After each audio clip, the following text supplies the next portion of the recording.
জি, আসসালামু আলাইকুম।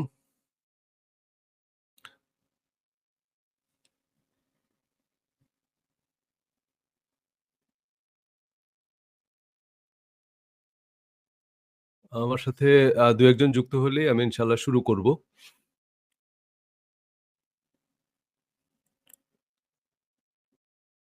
Alright.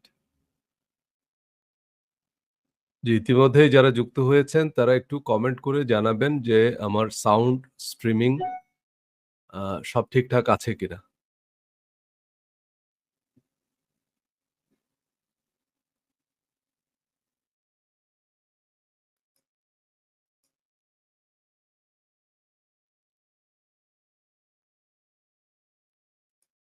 Alright. জি, আমাদের ফিরোজ ভাই লিখেছেন, আ বাংলাদেশ থেকে দেখছি ক্রিস্টাল ক্লিয়ার শোনা যাচ্ছে। জি, পাবনা থেকে সবকিছু ঠিক আছে। আলহামদুলিল্লাহ সবকিছু ঠিকঠাক। সিরাজগঞ্জ বাংলাদেশ থেকে দেখছেন। কুমিল্লা থেকে। আ আচ্ছা। জি, ধন্যবাদ সবাইকে। যে যেখান থেকেই দেখছেন, যে যেখান থেকে আমাকে শুনছেন এবং আমার সাথে যুক্ত হওয়ার জন্য ধন্যবাদ। আমার সাথে থাকার জন্য কৃতজ্ঞতা। তো আমরা এই যে সাফল্যের বিজ্ঞান, এই সিরিজ, আ এটা মূলত আমার একটা বই এবং এই বইয়ের ভিন্ন, ভিন্ন বিষয়গুলো নিয়ে আমরা ধারাবাহিকভাবে আলোচনা করছি। সো সাফল্যের বিজ্ঞান যখন আমরা বলি, সাফল্যের বিজ্ঞান মানে সাফল্যের বিশেষ জ্ঞান। অর্থাৎ সাফল্যের সাথে আ যেই রুলস, যে নিয়ম, যেই পরীক্ষিত প্রমাণিত মূলনীতিগুলো জড়িত, সেগুলো আমরা এই সিরিজে বোঝার চেষ্টা করব। আমরা পৃথিবীর প্রতিটা মানুষ সফল হতে চাই, কিন্তু আমরা বেশিরভাগ মানুষই শেষ পর্যন্ত সফল হই না। বা শেষ পর্যন্ত আমাদের অনেক অভিযোগ থাকে, অনুযোগ থাকে, আমাদের অনেক হতাশা থাকে যে আমরা সারা জীবন ধরে সফল হতে চেয়েছি কিন্তু আমরা সফল হতে পারিনি। এইরকম একটা উপলব্ধি আমাদের মধ্যে তৈরি হয়। তো এই সফল হওয়ার ক্ষেত্রে আমাদের জন্য সবচেয়ে বড় যে প্রতিবন্ধকতাগুলো তার মধ্যে একটা প্রধান প্রতিবন্ধকতা আমি বলেছি যে সাফল্যকে সংজ্ঞায়িত করতে না পারা। আমরা বেশিরভাগ মানুষ আসলে সাফল্যকে সংজ্ঞায়িতই করতে পারি না। বা সাফল্য বলতে আসলে কি বোঝায় সেটা আমাদের অনেকের কাছে পরিষ্কার না। যে কারণে আমরা অনেক সময় একটা unnecessary রেইস এ নামি, অর্থাৎ যেটা আশেপাশের মানুষ যেটাকে সাফল্য মনে করে, সেটাকেই আমি সাফল্য মনে করি এবং সেটা অর্জন করার জন্য আমার লাইফ লং আমি সেটার পিছনে ছুটতেছি। কিন্তু শেষ পর্যন্ত হয়তো আমি সেটা অর্জন করলাম। কিন্তু সেটা অর্জন করার পরও আমার কাছে মনে হচ্ছে যে না, এইটার আসলে মিনিং কি? এইটার আসলে আমার জীবনে ইউস কি? সেসব জিনিসগুলো অর্জন করার পরও কিন্তু আমরা একই রকমভাবে ফ্রাস্ট্রেটেড থেকে যাচ্ছি। অনেক সময় আমরা আ মানে হতাশ থেকে যাচ্ছি। সেটা অর্জন করার পর আমরা বুঝতেছি যে এইটা আসলে আমি অর্জন করতে চাইনি বা এটা অর্জন করাটা আমার জন্য গুরুত্বপূর্ণ ছিল না। সো জীবনে যেই জিনিসগুলা সবচেয়ে বেশি গুরুত্বপূর্ণ হওয়া উচিত, সেই জিনিসগুলোকে আমরা গুরুত্বপূর্ণ মনে করি না। কারণ অনেক সময় আমাদের সারাউন্ডিংস, আমাদের আশেপাশের মানুষ যেটাকে গুরুত্বপূর্ণ মনে করে, আমরাও সেটাকে ভুলবশত গুরুত্বপূর্ণ মনে করা শুরু করি। মানে যেটাকে আমরা বলি রিঅ্যাক্টিভ। আবার যে জিনিসটা আসলে গুরুত্বপূর্ণ হওয়া উচিত সেটা হয়তো আমার কাছে গুরুত্বপূর্ণ না। So at the end of our life আমাদের মধ্যে মনে হয় যে আমাদের জীবনটা বৃথা। আমি আসলে ভুল জিনিসের পিছনে ছুটছি। সো আজকে আ আমরা যে গুরুত্বপূর্ণ বিষয় নিয়ে কথা বলব, আমি আ যে পোস্ট সেখানে দিয়েছি লক্ষ্য স্থির করা। দেখুন, আমরা সাফল্য বলতে যদি মনে করি যে সুনির্দিষ্ট একটা কিছু অর্জন করা। যেমন ওই যে বললাম যে সাফল্য মানে কি? আগে মানে সফল হওয়ার ক্ষেত্রে আমার সবচেয়ে জরুরি যে জিনিসটা সেটা হচ্ছে সাফল্যকে ডিফাইন করা বা সাফল্যকে ডিফাইন করতে পারা। এখন আ এবং সাফল্য বলতে যদি আমরা খুব সহজ করে বুঝি যে একটা সুনির্দিষ্ট কিছু অর্জন করা। যেটা আপনি অর্জন করতে চান সেটা অর্জন করার নাম হচ্ছে সাফল্য। তো তার মানে কি? সাফল্য মানে যদি হয় কোনো সুনির্দিষ্ট লক্ষ্য অর্জন করা, তাহলে এক্ষেত্রে ২ টা জিনিস খুব গুরুত্বপূর্ণ। নাম্বার 1 হচ্ছে সুনির্দিষ্ট লক্ষ্য স্থির করা। কারণ আপনি যদি কোনো কিছু অর্জন করার নাম দেন সাফল্য, তাহলে আগে সেটা অর্জন করার একটা সুনির্দিষ্ট লক্ষ্যমাত্রা স্থির করতে হবে। যে আমি এইটা অর্জন করতে চাই। ওকে। এবং ২য় গুরুত্বপূর্ণ যে জিনিসটা সেটা হচ্ছে এই লক্ষ্যে বা যে সুনির্দিষ্ট লক্ষ্য আমরা স্থির করলাম, সেই লক্ষ্যে স্থির থাকা। এই ২ টা জিনিস খুব গুরুত্বপূর্ণ। এখন বেশিরভাগ মানুষ আমরা একটা সুনির্দিষ্ট কিছু অর্জন করতে চাই। কিন্তু সেই সুনির্দিষ্ট লক্ষ্য স্থির করতে পারি না আমরা। কারণ লক্ষ্য স্থির করার মধ্যে কিছু রুলস আছে। লক্ষ্য স্থির করার কিছু প্রক্রিয়া পদ্ধতি আছে। সেইভাবে যদি আমরা লক্ষ্য স্থির করতে না পারি, আপনি আপনার একটা wishful thinking যে আমি জীবনে বড় কিছু হতে চাই। এই বড় কিছু মানে সুনির্দিষ্ট কিছু না।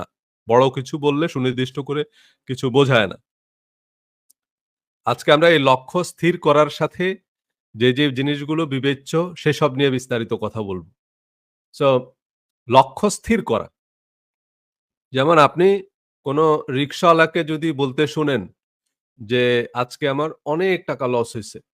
কত হইতে পারে? বড়জোর ৫,০০০। কিন্তু আজকে ইলন মাস্ক যদি বলে যে, "আমার অনেক টাকা লস হইছে।" তো কত বুঝবেন?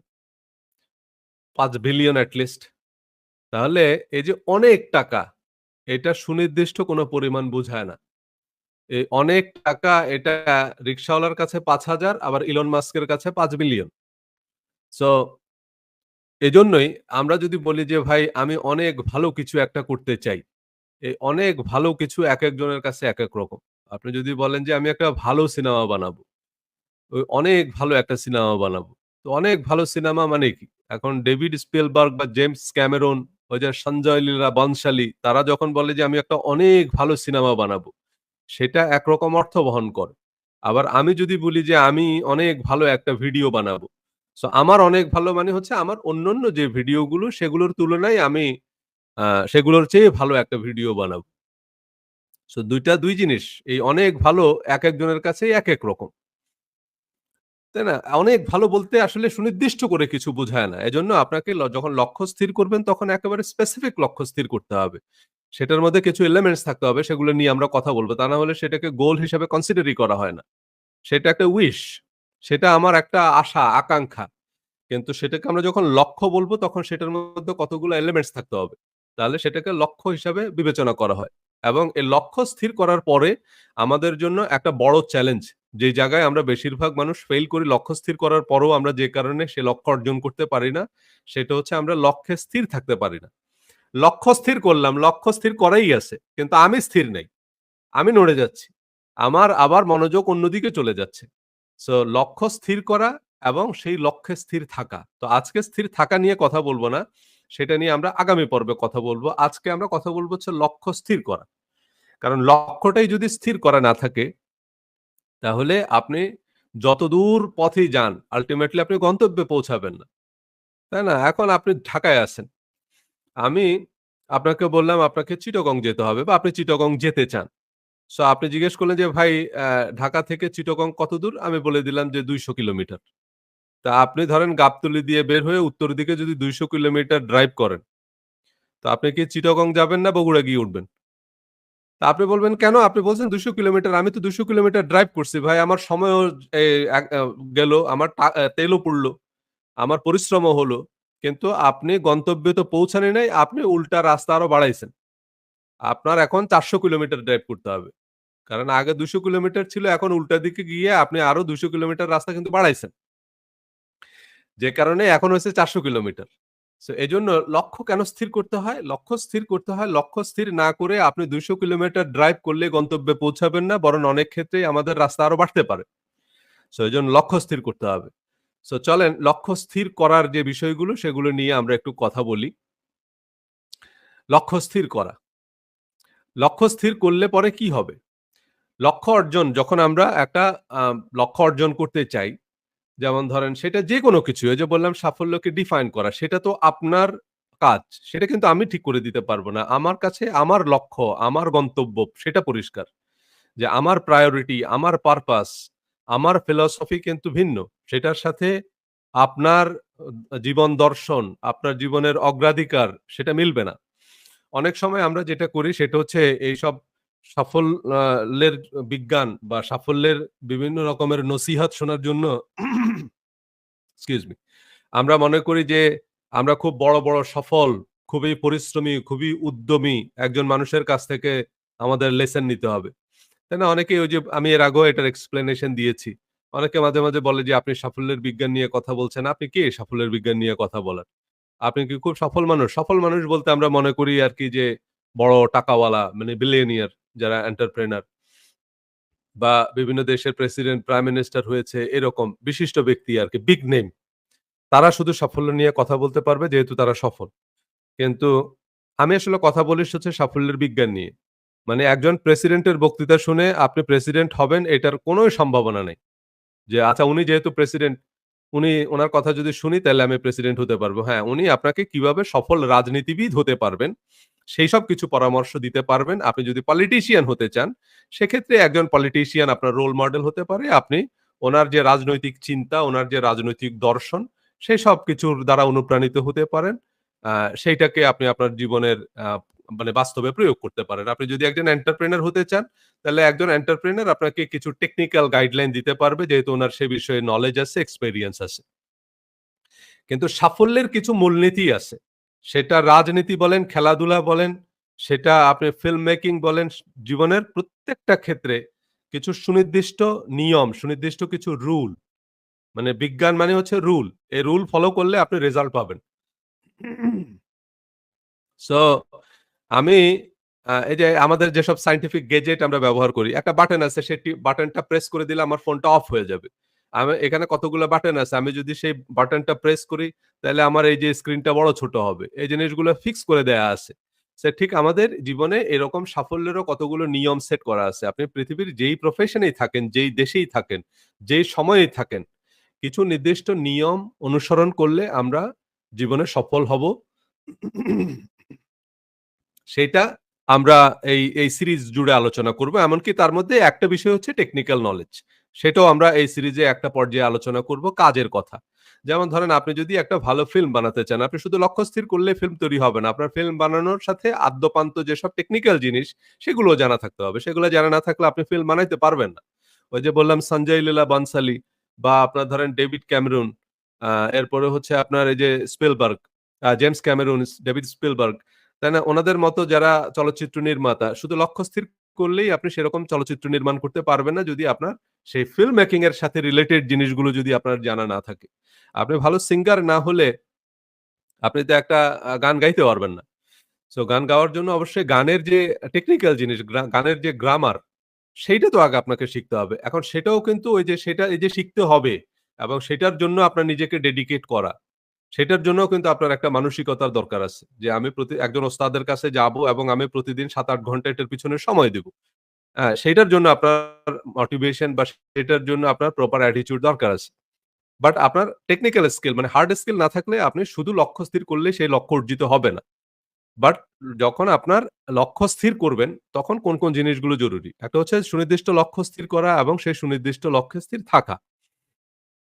সো এবার চলেন আমরা যখন একটা সুনির্দিষ্ট লক্ষ্য স্থির করব, তখন দেখেন এই যে স্বপ্ন, আশা, আকাঙ্ক্ষার সাথে কিছু বিশেষ উপকরণ যুক্ত হলেই কেবল তাকে লক্ষ্য বলা যায়। এখন গোল, এই যে লক্ষ্য বলি আমরা, এর গোলের সাথে আবার অনেক সময় আমরা কনফিউজড হয়ে যাই। আমরা অনেক সময় আমাদের ড্রিম বা আমাদের হোপ বা এই যে আকাঙ্ক্ষা, উইশ, সেসবের সাথে গোলকে আমরা মিলিয়ে ফেলি। আমরা অনেক সময় আমাদের যে ড্রিম সেটাকে আমরা গোল মনে করি। এটা আসলে গোল না। এটা হচ্ছে ড্রিম।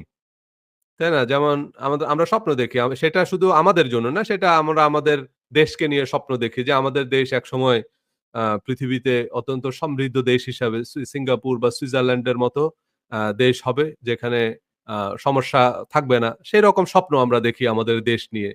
আমরা আমাদের ছেলে-মেয়েদেরকে নিয়ে স্বপ্ন দেখি যে আমাদের ছেলে-মেয়েরা ভালো মানুষ হবে।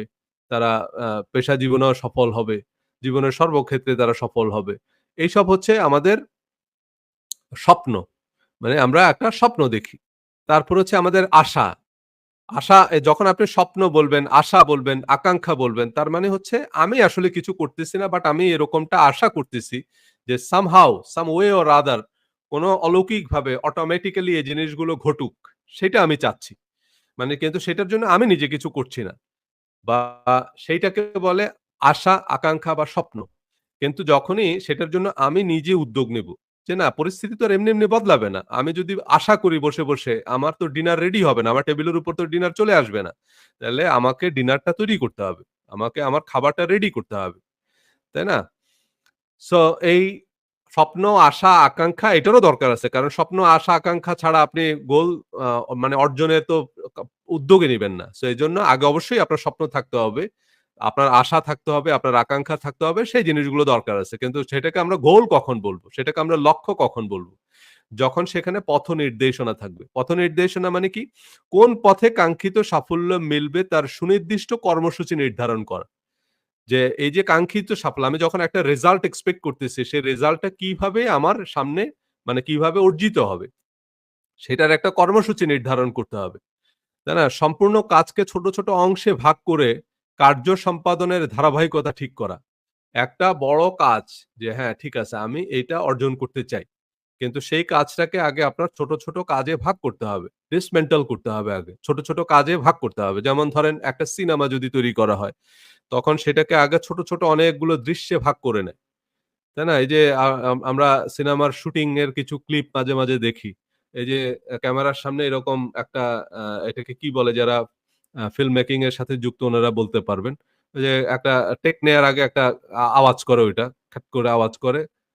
সো ওইটার মধ্যে আবার লেখা থাকে দৃশ্য। যে এইটা হচ্ছে দৃশ্য নম্বর এত। হ্যাঁ? তখন ওইখানে একটা আওয়াজ করে তারপরে হচ্ছে শট দেয় যারা অ্যাক্টর। সো এই যে প্রত্যেকটা ছোট দৃশ্য তার মানে ৩ ঘন্টার একটা সিনেমাকে অন্তত ৩,০০০ টা ছোট দৃশ্যে ভাগ করে নেয় আগে। সো এরকম আপনিও যখন আপনার যেটাই অ্যাচিভ করতে চান আপনি, সেটারও এরকম ছোট কতগুলো কাজে সেই কাজটাকে ভাগ করে নিতে হবে। যে আমার এই টোটাল কাজ সেটা আমি ব্যবসা করে সফল হতে চাই বা আমি যেই কাজই করে অর্জন করতে চাই, যে লক্ষ্যই অর্জন করতে চাই, সে কার্য সম্পাদনের আগে ছোট কাজে ভাগ করে নিতে হবে। যে এটার মধ্যে ছোট কাজগুলো কি? হ্যাঁ? তো ওই যে বললাম যে সিনেমা তৈরির জন্য একটা মানে পুরো একটা গল্পকে আলাদা দৃশ্যপটে ভাগ করতে হয় এবং প্রতিটা দৃশ্য ধারণের জন্য সুনির্দিষ্ট পরিকল্পনা করতে হয়। হ্যাঁ, এই যে আমাদের ফিরোজ ভাই কমেন্ট করেছেন, ক্ল্যাপ স্টিক বলে এটাকে। ওই যে সিনেমার আপনার ইয়ের ক্ষেত্রে শট নেয়ার সময় ওই যে ক্ল্যাপ স্টিক।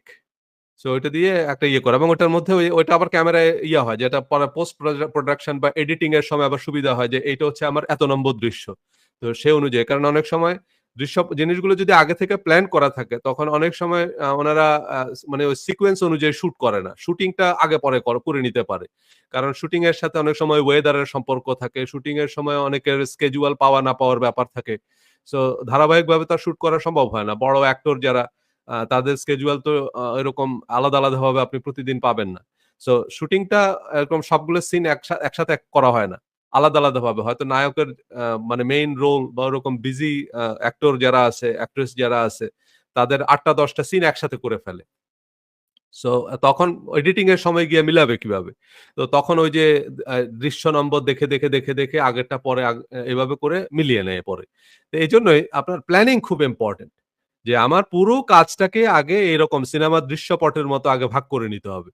তারপর হচ্ছে সেই কাজের শৃঙ্খলা, কাজের শৃঙ্খলা। এখন ওই যে বললাম যে আমি যখন সিনেমার একটা দৃশ্যপটের মতো তৈরি করে নিলাম যে এটা হচ্ছে আমার সিন নাম্বার 1, এটা হচ্ছে আমার সিন নাম্বার 10, এটা হচ্ছে আমার সিন নাম্বার 20 এইভাবে যখন আমি দৃশ্যপটটা আলাদা করে নেব এবং এরপরে কোন কাজটা আমি আগে করব, কোন কাজটা আমি পরে করব। তাই না? প্রত্যেকটা জিনিসের তো একটা নিয়ম আছে। তো সেইজন্য এখন ওই যে রান্নার ক্ষেত্রেও আপনি যখন রান্না করতে যাবেন তখন সেটা তো একটা অর্ডার আছে। আগে আপনি চাল আগে দিবেন না পানি আগে দিবেন। তাই না? এখন আপনি চালও দিলেন, পানিও দিলেন, ০.৫ ঘন্টা ২ ঘন্টা বসে অপেক্ষা করলেন এরপরেও আপনার ভাত হয় নাই। পরে আপনি দেখলেন যে, "ও আল্লাহ! আমি তো চুলাই জ্বালাইনি।" তাই না? তো আগে তো চুলা জ্বালাইতে হবে। তাই না? প্রত্যেকটা কাজের তো একটা ধারাবাহিকতা আছে। সো সেই শৃঙ্খলাটুকু থাকতে হবে। এরপর হচ্ছে দৃঢ় সংকল্প। মানে আপনার এই যে কাজ আপনি কাজের প্রত্যেকটা ছোট অংশ ভাগ করে নিলেন এবং সেটাকে ধারাবাহিকভাবে সাজিয়ে নিলেন যে এই কাজটা আগে তারপর এটা, তারপর এটা। কিন্তু সেই কাজটা আপনি সম্পন্ন করলেন না আল্টিমেটলি। হ্যাঁ? সো কাজ সম্পন্ন করার দৃঢ় প্রতিজ্ঞা থাকতে হবে। আপনার যদি সে কাজটা করার দৃঢ় সংকল্প না থাকে, আপনি এমনি রেডি করলেন যে আচ্ছা ঠিক আছে এই যে সজল ভাইয়ের সাথে আজকে ট্রেনিং করতেছি। সো আমি একটা গোল সেট করলাম। কিন্তু এটা ওই সেট করাই থাকবে। এটা নিয়ে আর আমি কাজ করব না। তাইলে আমি গোল সেটিংটা শিখলাম কিন্তু সে গোলটা আর অর্জিত হবে না। এরপর হচ্ছে কাজ সম্পাদন করার বা কাজ সম্পন্ন করার সময়। গোলের মধ্যে অবশ্যই কাজ সম্পন্ন করার জন্য একটা সুনির্দিষ্ট সময় নির্ধারণ করতে হবে। দেখেন সুনির্দিষ্ট সময় যদি নির্ধারণ করা না থাকে, যেমন ধরেন আমি এই লাইভে আসবো সেটার জন্য কিন্তু আমি আগে থেকে একটা টাইম সেট করলাম। এবং এই যে এই লেসনটা দেখেন লেসনটা আগে প্রিপেয়ার করতেছে যে আমি কতগুলো স্লাইড দেখাবো। কতক্ষণের এই আলোচনাটা হবে, কখন আমি শুরু করব, কখন গিয়ে শেষ করব। তাই না? তাহলে গিয়ে আপনার কাজটা আল্টিমেটলি হবে। এখন ধরেন আমি একটা লাইভ schedule করলাম কিন্তু পরক্ষণে আমি মনে করলাম যে আচ্ছা আমি আর করব না লাইভটা। আ আসবো না, আমার ভাল লাগতেছে না। আ তাহলে আল্টিমেটলি সেই কাজটা করা হবে না। আমি যদি আশাও করি যে আমি হ্যাঁ, এরকম এরকম একটা সেশন করতে চাই। কিন্তু করা হবে না।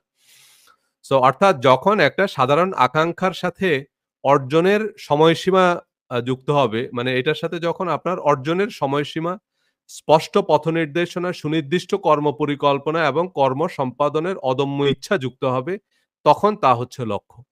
তাহলে দেখেন এখানে কথাগুলো আগে পরিষ্কার করে বুঝেন। একটা সাধারণ আকাঙ্ক্ষা যে আমি একটা আকাঙ্ক্ষা, একটা উইশ, একটা আশা আপনার যে আপনি এমন কিছু অর্জন করতে চান। কিন্তু সেটার সাথে যখন একটা অর্জনের সময়সীমা থাকবে যে সুনির্দিষ্ট করে আপনি কি অর্জন করতে চান। তারপরে হচ্ছে আপনার আ স্পষ্ট পথ নির্দেশনা কিভাবে সেটা অর্জন করবেন এবং সুনির্দিষ্ট কর্মপরিকল্পনা এটার জন্য কি কাজ করতে হবে। এবং কর্ম সম্পাদনের অদম্য ইচ্ছা যুক্ত হবে। যে না এইটা আমি যেকোনো মূল্যে এই কাজগুলো আমি সম্পাদন করব। দেখেন আপনাকে কোন কিছু অর্জন করতে হবে না। আপনাকে যেটা করতে হবে সেটা হচ্ছে সেটা অর্জন করার জন্য যা করণীয় সে কাজগুলো করতে হবে। আমরা অনেক সময় যেটা করি সেটা হচ্ছে আমরা রেজাল্ট এর পিছনে দৌড়াই কিন্তু আমরা প্রসেসটা ফলো করি না। অথচ আমাদের সফল হওয়ার জন্য যেটা করতে হবে সেটা হচ্ছে আমাদের প্রসেস ফলো করতে হবে। রেজাল্ট হচ্ছে অটোমেটিক। মানে আপনি যদি একটা আম গাছ লাগান এবং যদি আপনি ভালো জাতের একটা গাছ লাগানোর আগেই আপনি একটু খোঁজখবর নিলেন যে, "ভাই আমি একটা ভালো জাতের আম গাছ লাগাবো।" হ্যাঁ? তারপরে আপনি একটা ভালো জাতের আম গাছ লাগালেন এবং সেই আম গাছটাকে যথা নিয়মে পরিচর্যা করলেন। তো এরপর কিন্তু আপনার এই আম গাছকে বলতে হবে না যে, "তুমি আমাকে আম দাও।" আপনার কিন্তু মানত করতে হবে না, কোন কিছুই করতে হবে না। আম গাছ আপনাকে আম দিবে। মানে আমটা হচ্ছে রেজাল্ট। আপনাকে যেটা করতে হবে সেটা হচ্ছে আপনাকে প্রক্রিয়াটা ফলো করতে হবে। কিন্তু আমরা সবাই ওই যে বললাম আমরা বেহেশতে যেতে চাই। কিন্তু বেহেশতে যাওয়ার জন্য যা করা দরকার সেটুকু করতে চাই না। তাই না? করণীয় কাজটুকু আমরা করতে চাই না। আমরা সবাই পরীক্ষায় ১ম হতে চাই। এইটা যেকোনো স্টুডেন্টকে জিজ্ঞেস করবেন। ও সবাই একদম ফার্স্ট ক্লাস ফার্স্ট হতে চায়। কিন্তু ফার্স্ট ক্লাস ফার্স্ট হওয়ার জন্য কি করতে হবে সেটাও সবাই জানে। কিন্তু সে কাজগুলো আমরা করতে চাই না। তাহলে আমরা প্রসেসটা ফলো করতে চাই না। আমরা যেটা চাই সেটা হচ্ছে রেজাল্ট। অথচ আমাদেরকে যেটা করা দরকার সেটা হচ্ছে আমাদের প্রসেসটা ফলো করতে হবে। রেজাল্ট অটোমেটিক্যালিই আসবে। সো চলেন এখন আমরা একটু যে জিনিসটা দেখব সেটা হচ্ছে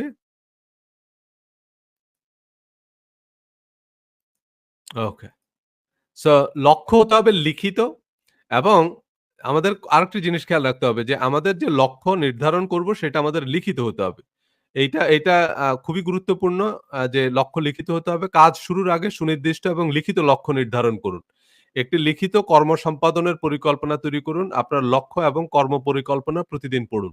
আপনি যদি আপনার লক্ষ্য না লিখে রাখেন, আপনি যত মনে যত দারুণ লক্ষ্যই নির্ধারণ করেন, আপনি এ লক্ষ্য অর্জন করতে পারবেন না। মানে এটা পরীক্ষিত, প্রমাণিত, এটার অসংখ্য গবেষণা হয়েছে যে মানুষ সে লক্ষ্য অর্জন করতে পারেনি। মানে যখন মানুষ সেই লক্ষ্য মানে সেটা যদি লিখে না রাখেন। এজন্য এজন্য অফিসে যখন আপনাকে কোনো একটা প্রজেক্ট, কোনো একটা অ্যাসাইনমেন্ট দেওয়া হয়, তখন সেটা কিন্তু একদম লিখিত। আপনাকে যা অ্যাসাইনমেন্ট দেওয়া হবে সেগুলো কিন্তু লিখিত। Written order. সবকিছুর ক্ষেত্রে রিটেন অর্ডার। বলা হয় রিটেন অর্ডার দেন।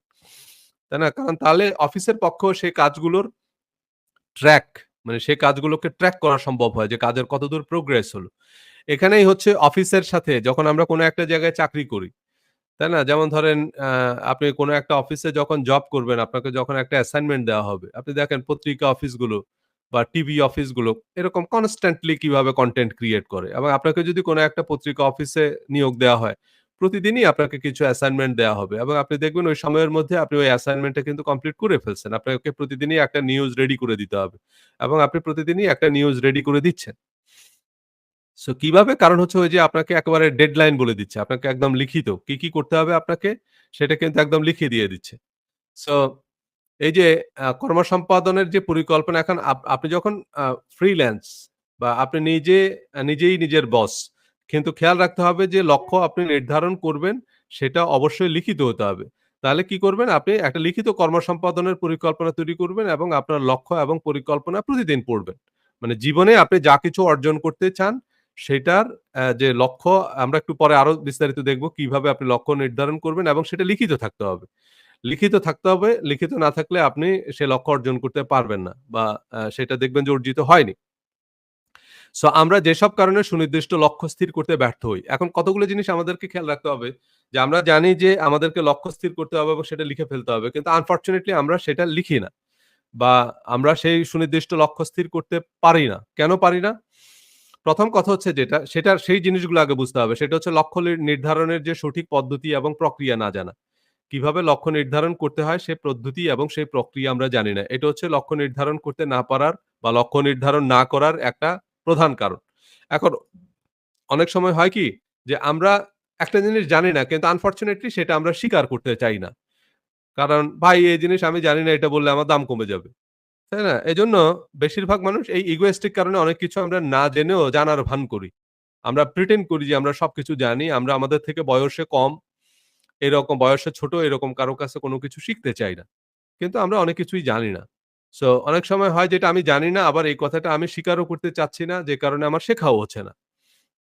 কিন্তু আমাদের এই সফল না হওয়ার পিছনে বা আমাদের সঠিকভাবে লক্ষ্য নির্ধারণ করতে না পারার পিছনে কারণ হচ্ছে যেটা, সেটা হচ্ছে লক্ষ্য নির্ধারণের পদ্ধতি এবং প্রক্রিয়া আমরা জানি না। ২ হচ্ছে লক্ষ্য নির্ধারণের গুরুত্ব বুঝতে না পারা। মানে আমরা অনেক সময় লক্ষ্য নির্ধারণ করি না কারণ এই যে লক্ষ্য নির্ধারণ করা, মানে যে আজকে আমরা এই লক্ষ্য নির্ধারণের যে পদ্ধতি এবং প্রক্রিয়া নিয়ে কথা বলবো, এসবের যে গুরুত্ব, এইটা যে আমাদের লক্ষ্য অর্জনের সাথে মানে অবধারিত একটা অংশ। মানে আপনি লক্ষ্য অর্জন করতে চাইলে অবশ্যই আপনাকে লক্ষ্য নির্ধারণ করতে হবে। সেটা অনেক মানুষ বুঝতে পারে না। তারা মনে করে ভাই ওই তো আছে তো আমার মাথায় আছে। আমি কি অর্জন করতে চাই সেটা আমার মাথায় সেট করা আছে, হবে না। তারপরে হচ্ছে অনুপ্রেরণার অভাব। অনুপ্রেরণার অভাব মানে হচ্ছে আপনার ইন্সপায়ারেশন দরকার। হ্যাঁ? আমাদের এজন্যই সফল মানুষদের বক্তব্য আমরা এজন্য শুনবো যেমন আমরা গত সেশনে আলোচনা করেছি স্টিভ জবসের ৭ টি উপদেশ। তো সফল মানুষদের জীবনী, সফল মানুষদের আ যে অর্জন সেসব নিয়ে আমরা আলোচনা করি কেন? কারণ আমাদের অনুপ্রেরণা দরকার আছে। তো অনেক মানুষের মধ্যে সাফল্যের অনুপ্রেরণা নাই। মানে অনুপ্রেরণার অভাব। সফল হওয়ার জন্য যে আত্মবিশ্বাস দরকার, কার্য সম্পাদনের জন্য যে অনুপ্রেরণা দরকার, সেইটা বেশিরভাগ মানুষের নাই। তারপর হচ্ছে দীর্ঘসূত্রিতা। অনেক সময় এই আমাদের লক্ষ্য স্থির করা না করার পিছনে একটা বড় কারণ হচ্ছে দীর্ঘসূত্রিতা। এই করি, করব, করে আর করা হয় না। procrastination তাই না? আমরা যদিও সময়কে দোষারোপ করি, কিন্তু সময় আসলে এখানে গুরুত্বপূর্ণ না। দেখবেন বেশিরভাগ মানুষ আমরা বলি যে, "ভাই সময় পাই না।" সময় পাই না এই অভিযোগটা মিথ্যা। আপনার মার্কাস আরেলিয়াস রোমান সম্রাট ছিলেন। উনি ১ম এই যে আজকে আমরা যেসব মেডিটেশন বা সাফল্য নিয়ে কথা বলি, এগুলার সবচেয়ে প্রাচীনতম যে যেসব লিটারেচার পাওয়া যায় তার মধ্যে মার্কাস আরেলিয়ারের বই আ অত্যন্ত উল্লেখযোগ্য আরকি, বিশেষভাবে উল্লেখযোগ্য। মার্কাস আরেলিয়াস একটা কথা বলছে যে, "এটা আসলে এইটা সমস্যা না যে আমাদের সময় খুব কম। এইটা সমস্যা না। আমরা জীবনে সফল হতে পারি না। এর কারণ কিন্তু এই না যে আমাদের সময় খুব কম। আমরা জীবনে সফল হতে পারি না কারণ হচ্ছে আমরা সময়ের প্রচুর অপচয় করি।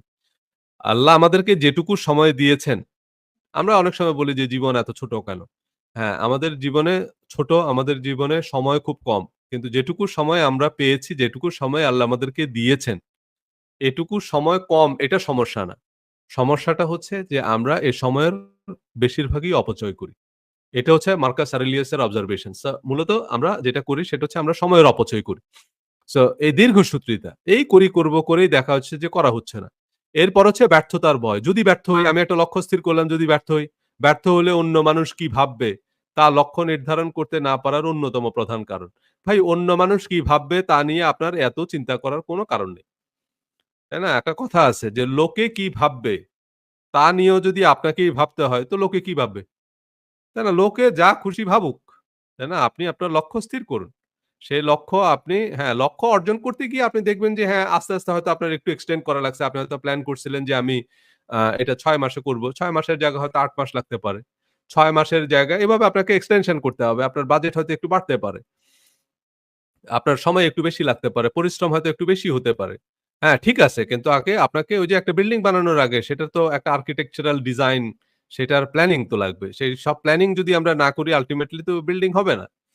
সো এজন্য এখন লোকে কি ভাববে সেইটা নিয়ে চিন্তা করে হচ্ছে আমরা অনেক সময় লক্ষ্য স্থির করতে চাই না বা এগুলাকে পাবলিকলি ডিক্লেয়ার করতে চাই না বা মানুষকে দেখাতে চাই না আরকি। যে আমি খুব সিরিয়াসলি পড়াশোনা করলাম, আ তখন এগুলো একটা বিষয় আছে। সো মানুষকে আপনার সেটা বলে বেড়ানোর দরকার নেই। কিন্তু কথা হচ্ছে যে আপনি আপনার লক্ষ্য স্থির করবেন এবং আপনি আপনি আপনার লক্ষ্য অর্জনের জন্য কাজ করে যাবেন। মানুষের কাছে আগাম আপনার এগুলো বলে বেড়ানোর কোনো দরকার নেই। হতাশাবাদী নেতিবাচক মানসিকতা। এটা আরেকটা বড় কারণ।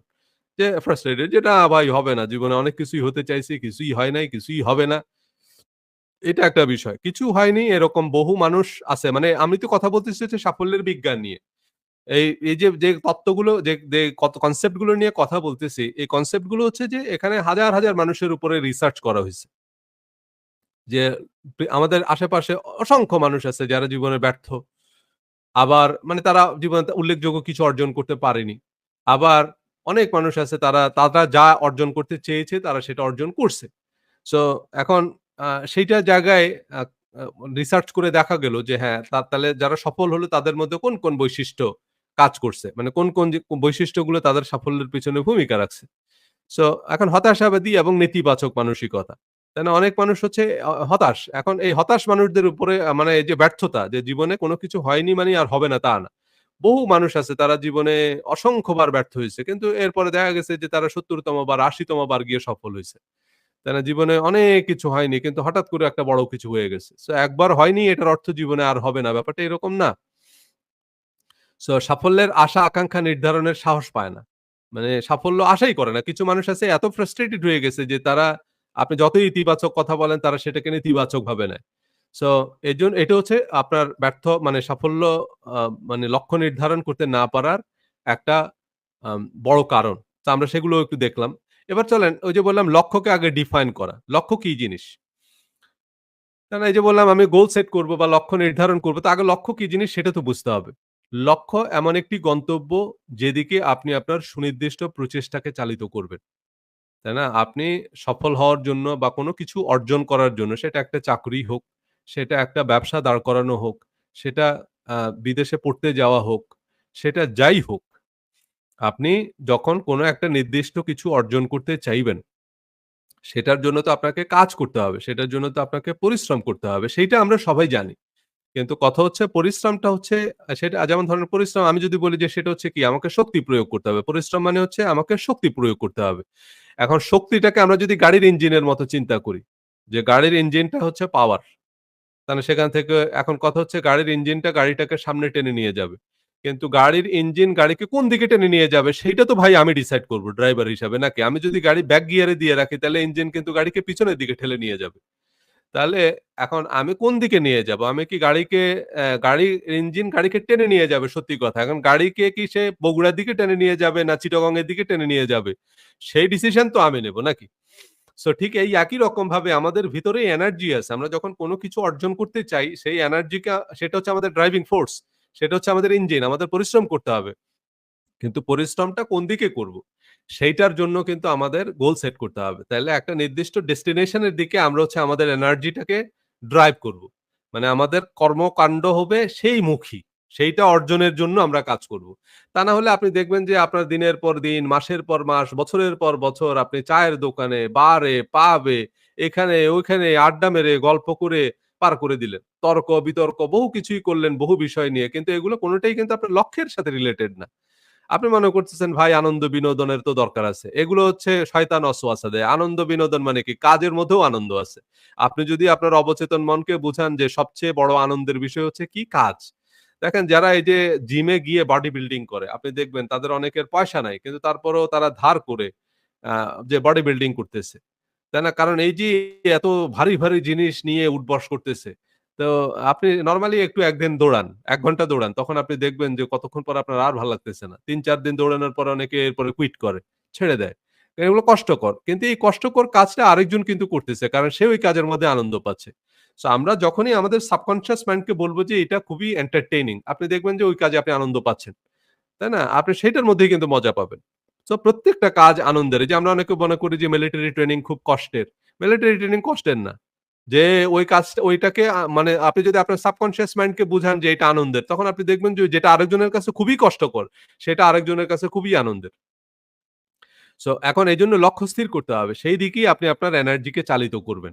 এখন আসেন লক্ষ্য নির্ধারণের ক্ষেত্রে এই যে লক্ষ্য অর্জনের জন্য আপনাকে সমস্যা সমাধানে দক্ষ হতে হবে।